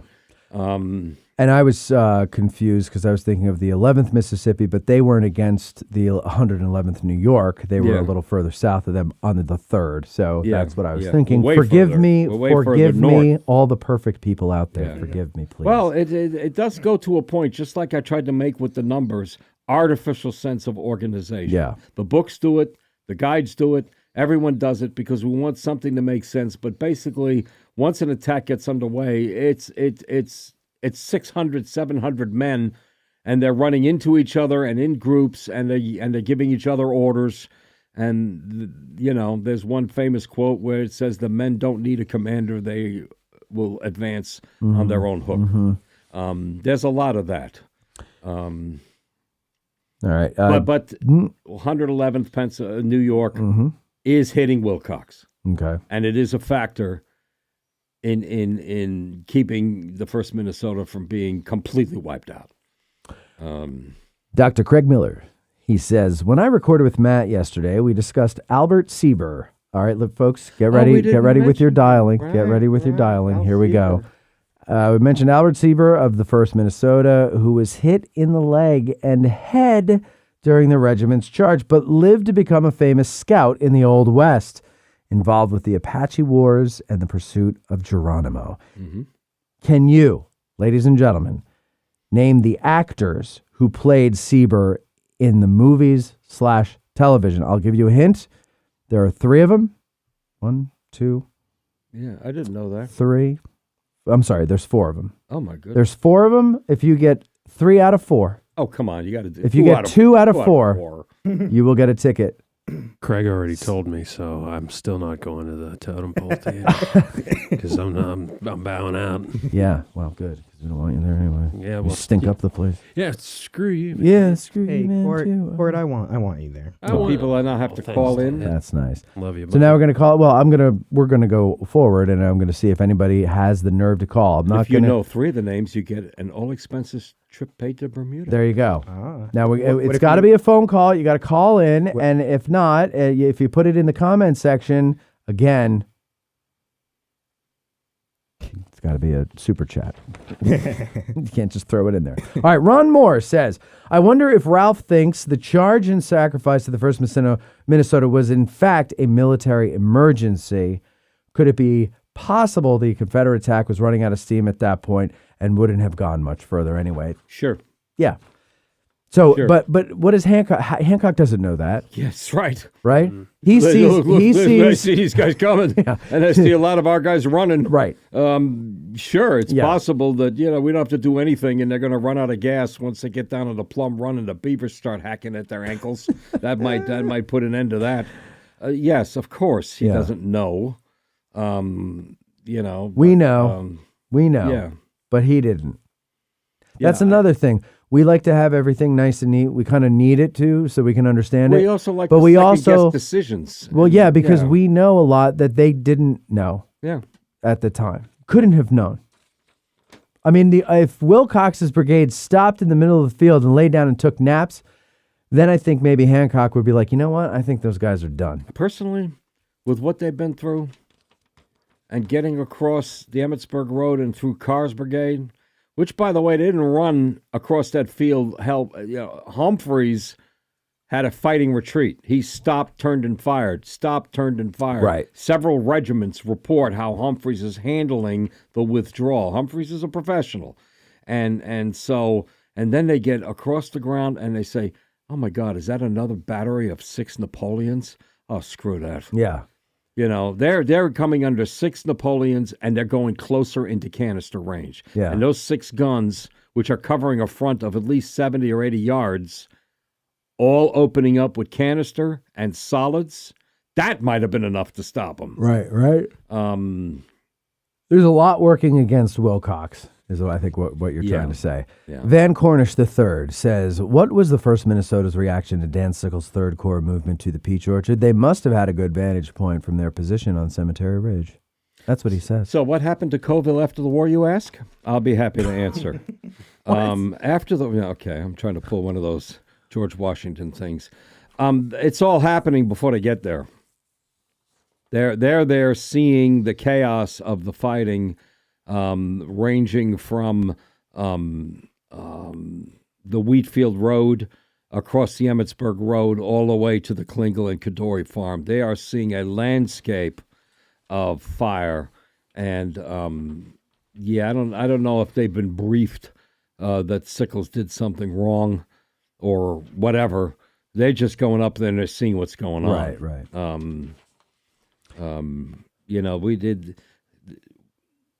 Nobody's communicating with the common soldier. That hasn't changed. They're not communicating with the ordinary soldier very much about what's going on. These officers aren't even communicating with each other about what's going on. Right. Never mind have time to inform, William Loughran. Yeah. Okay, now see what's happening here. The 3rd Corps moved up. Yeah, make sure you remember but that. now you can see their regiments are falling back because they haven't. Nobody's doing that. Put that in your letters home. Right. Yeah. Right. Yeah. All right. Ken Miller, he's got a couple of questions here. He goes, how did the 1st Minnesota's earlier experiences at places like Bull Run and Antietam shape them going into the summer of 63? Fighters. Made them I don't know how else to say it. You see that with the regiments like the 5th New York, the Zouaves, and you see that with the Iron Brigade.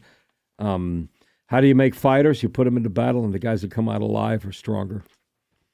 I've been under fire, I've been the baptism of fire. They are trained and they are drilled. You don't want to make too light of it. They are receive drill training because the men move as a unit. And the point behind drill is the same thing that hundreds of thousands of children are learning in Taekwondo class. You repeatedly do the front block every day. Every time you come to class, you do 30 front blocks. And then when somebody actually tries to punch you, you do it automatically because you've been doing it every class for years and years to push to the side. And now some guy tries to punch you and you push to the side without thinking of it. Right, reflexively. And so you turn your company to the left. You march by reverse to change front. They're doing this automatically because they have trained this over and over again ad nauseum, ready to kill the officer who keeps making them do it. And in battle, they don't have to think about it. It's automatic. They get an order and they know what it means, and they execute this. No way to control it. It's totally automatic. It's got to be automatic because if you have to think, You know. Oh yeah, no. To quote that famous pilot Maverick in Top Gun 2, you think you're dead. That's right. You know, that's true. You know, Yeah, that's it. You hesitated. You blinked. Yeah. What can you tell us about Marshal Sherman and the role he played in the regiment? Captured the flag. He's one of the guys who returned. He re-enlisted, fought in another Minnesota regiment and lost a leg. So it teaches him. Yeah, he should have, settled for his Medal of Honor and gone home. Yeah. I'm kidding. I shouldn't say No, any of that's those terrible. things. But Marshal Sherman will capture the flag of the 28th Virginia. And those are crucial. The great book on the topic is George Stewart, Pickett's Charge, or Microhistory. Yeah. Because he researched in depth who grabbed what flag. Mm-hmm. And that helps you sort out who's where. You know, judging from that they're coming in on the right of the 19th Massachusetts, the 1st Minnesota, which is the size of a company, coming in on the left of the 19th Massachusetts, the 28th Virginia's got to be there somewhere. Right. Because they didn't get that far. The 2 officers are killed, and Sherman grabs up the flag of the 28th. What does that tell you? The 28th's over there somewhere. Yeah. And that's the flank of Armistead's brigade. And that helps us put Armistead's brigade on the field, that sort of thing. You know? Yeah, the George Stewart book is probably my favorite. It's got an amazing map in it where it shows how all the flags were caught. And all the cannons and what they were aiming at. And, Yeah. it's probably my favorite Pickett's Charge book. I mean, of course, after Jim I always Hessler and Wayne recommend Motz's. I recommend That it was to be- Ralph Siegel. That was Ralph Siegel. I recommend Not me. I recommend well, any book written by a guide is written to make things clear. So you can't beat any of them, because the guides have heard the questions, and the guides have labored for years, if not decades, to learn how to tell.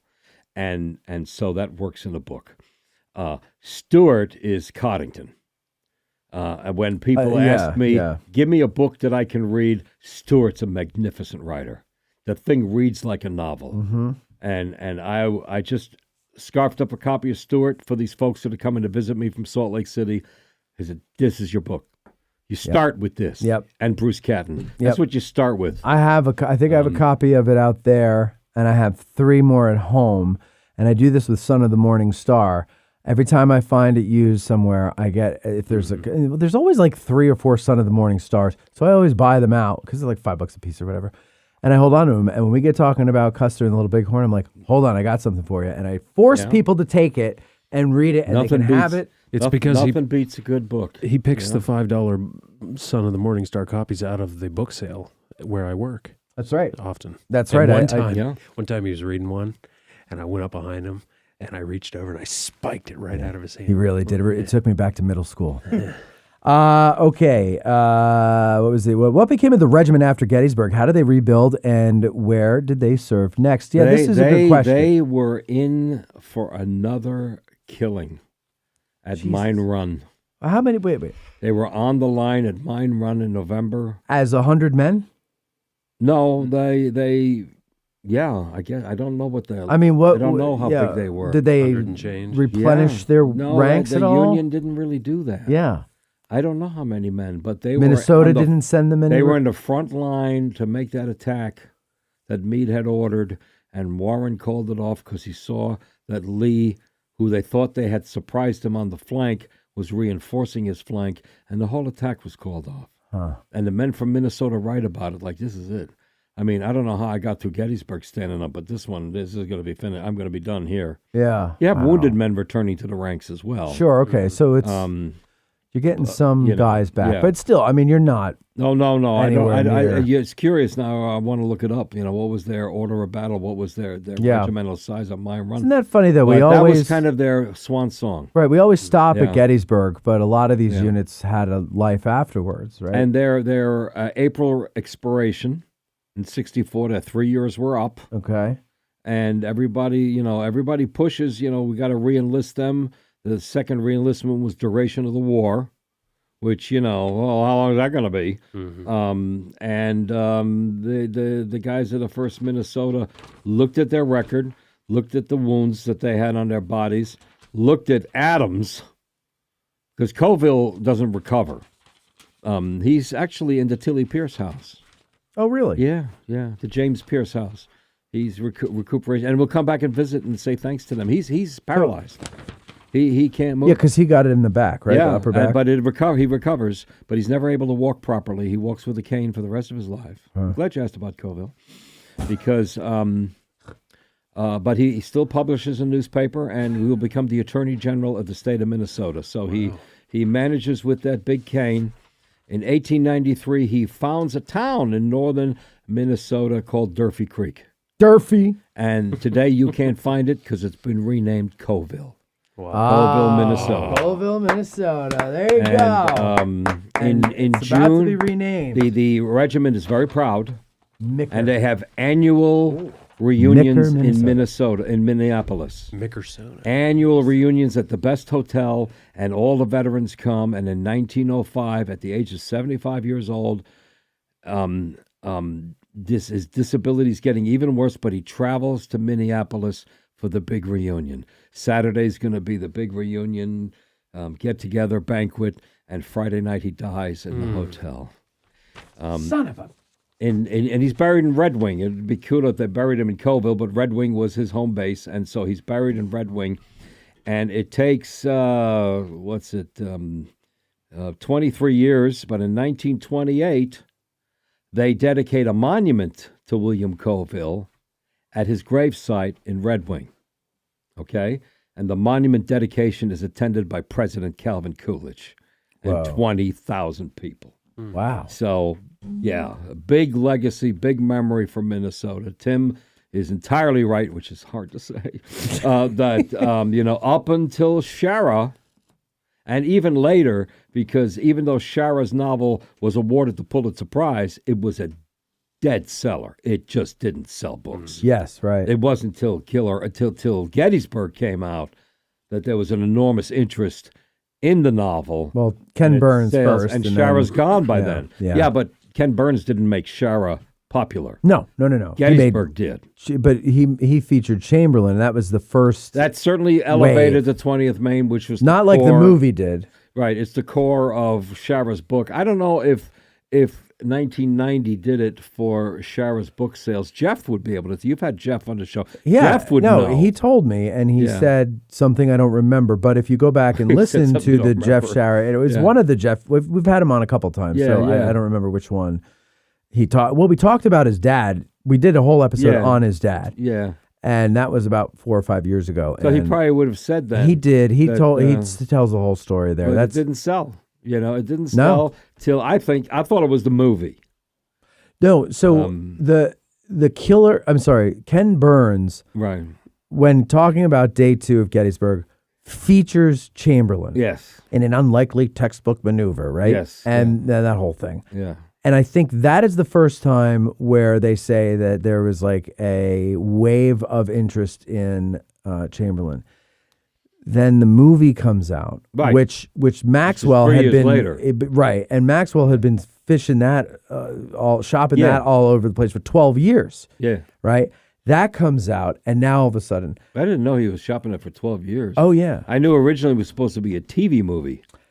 No, originally Turner wanted to put it on his channel as a 2 or 3 night. They did, but then they also said, why don't we put it in the theaters too? That's why the beards suck, is because originally it was supposed to be just television.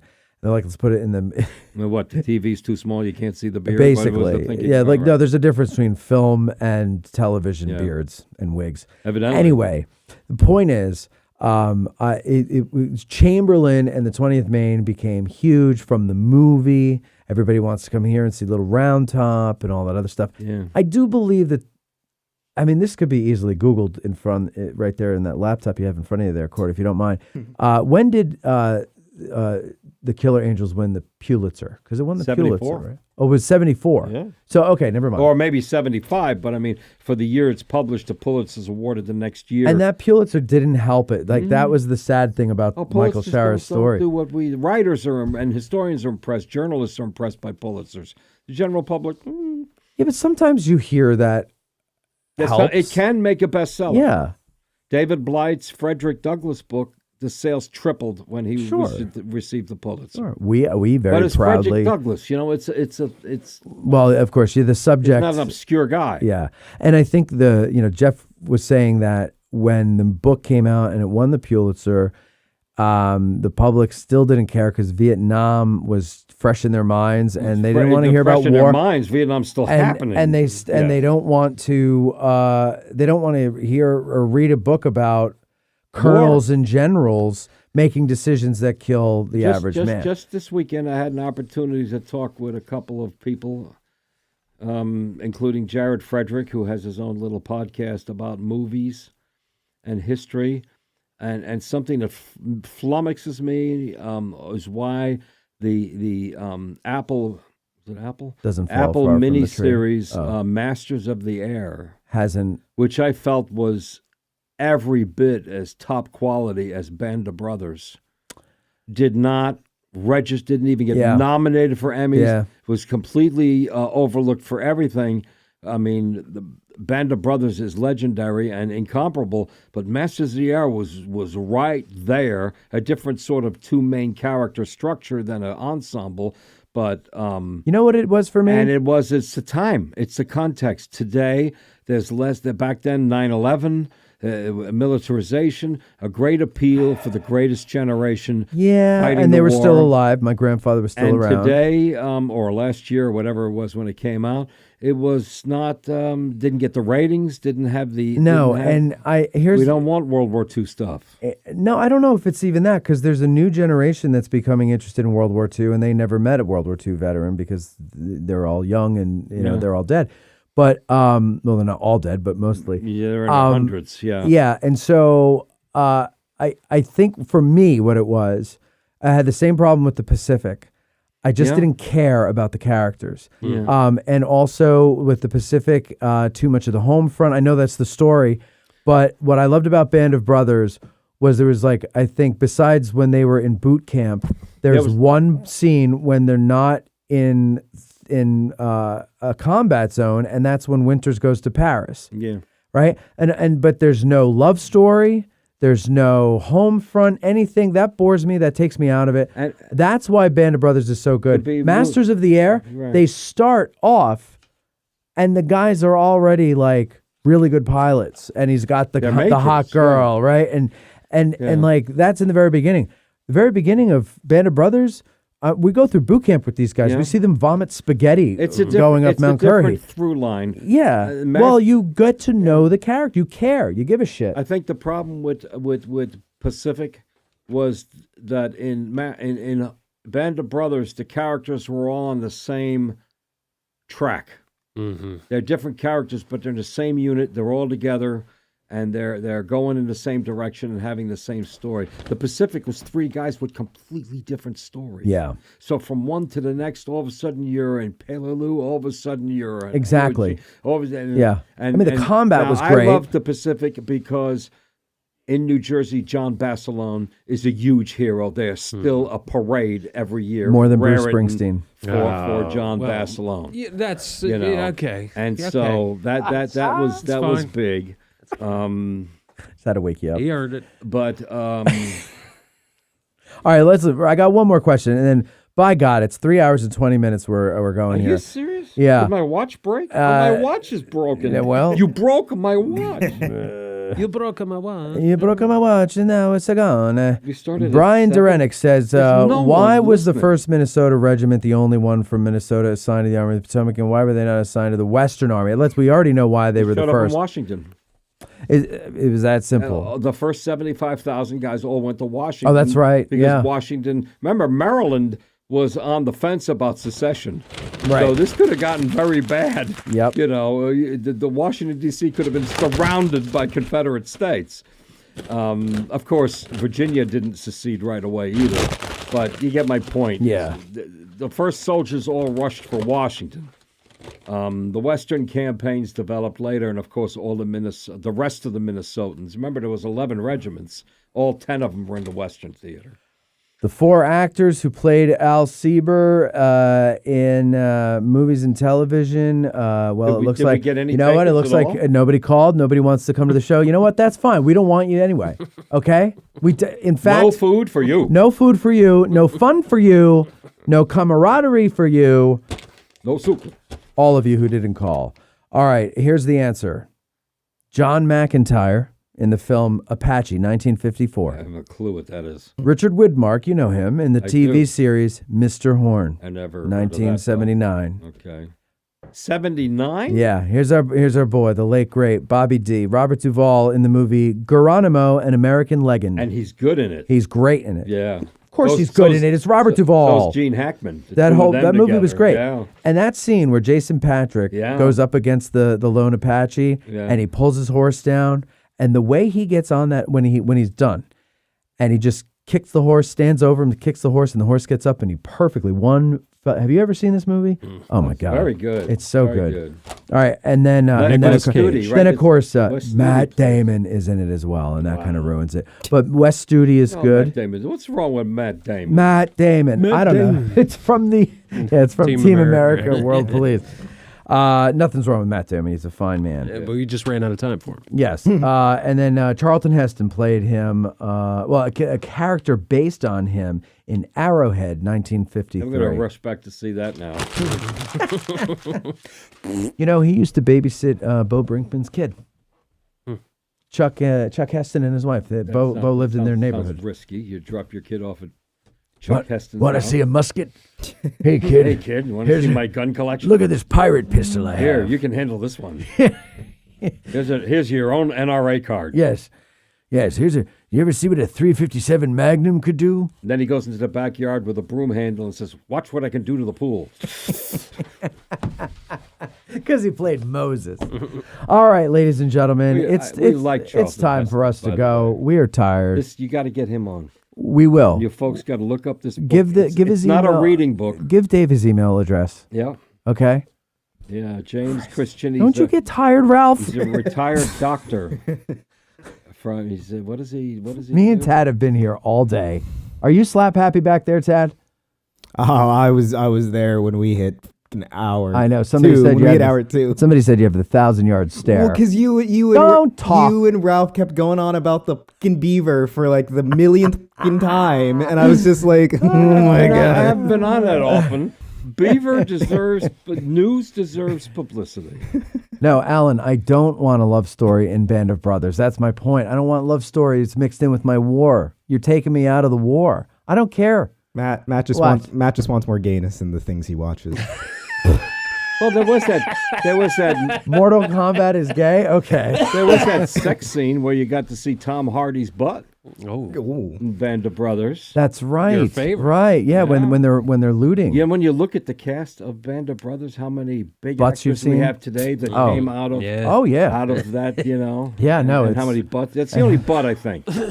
I think the only butt we got to see was Tom Hardy. The fact you guys know that is tells a lot. I've seen it 1,000 times. Yeah. I didn't realize that was Tom Hardy. Isn't it? Yeah. Yeah. You have to look for a second. You say, Mr. Hardy. You do that. You say, "Oh my God, that's Tom." Michael oh my God, that's Fassbender. Michael Fassbender. Right, oh my right. God, that's James McAvoy. Oh my God, that's That's right. They're all in this movie. If Matthew Leach is watching, because I know you love the show, Matthew, if you do talk to Tom Hardy, tell him he's got a wonderful ass. All right. Listen, we've got to go, ladies and gentlemen, because it is exhausting. When we're getting to Tom Hardy's ass, when we start talking when we start talking about Tom Hardy's supple butt, we just need to leave. I think is what we need to do. No, Time we should for have bed. opened it. Well, we had our own put that in the episode beginning. of Real History. Yes, moved Hollywood history. There you go. All right, that's it for us. I don't know what the next Ask a Guide is, but it's in 2 weeks. We hope to see you then. And in the meantime, ladies and gentlemen, if we're going to see you on Sunday, we can't wait to see you, and we hope you enjoy it. God only knows. We're going to dress rehearsal tomorrow. It's the only rehearsal. And we'll be what time is it? It's at 6 o'clock. Okay. I'm going to be there at 5. If I can pitch, July 7, we'll be doing the first Minnesota Battle Walk. Oh, will you? Sponsored by the Association of Battlefield Guides. Well, that's wonderful. 3-hour battle walk where we'll walk the ground and maybe find a bone or a bloodstain. You know, I love to promote guiding and the ALBG, and you might notice in our list of sponsors, You're not one of them. We can make it a get out of the car. We can put them together. No need to do that. Is it on the third Saturday of the month? It's a Tuesday. They're all Tuesdays, battle walks. Can't do that. Sorry. Get out of the car. It's very strict rules, and it's Lewis Trot. Well, Lewis can do the Saturday, and I'll do the good one on Tuesday. All right, that sounds good. That's it for us here, ladies and gentlemen. Thank you, Tad. Thank you, Ken. Thank you, everybody. Roger, I think he left, right? Everyone else. Everybody else left. All right, Stuart or Ken's Stanley or whatever his name is. All right, there's Courtney. Thank you very much. All of you watching at home and everything, and of course for all the super chats and everything. That's it, ladies and gentlemen. Good night. I really Addressing Gettysburg's Ask a Gettysburg Guide is produced by Matt Callery, Mikey B. Bariski, and Tad Scase. Hosted by Matt Callery, featuring Mikey B. and Court Nicker. Engineered by Tad Scase. Guests booked by Dave Bussiere of TR Historical. Broadcasting from and recorded at the Gettysburg Museum of History Studios. Thanks for listening. Instead of small drink down and pay the reckoning on the nail, no man forget shall go to jail from Gary and glory. Instead of small drink down and pay the reckoning on the nail, no man forget shall go to jail from Gary and glory.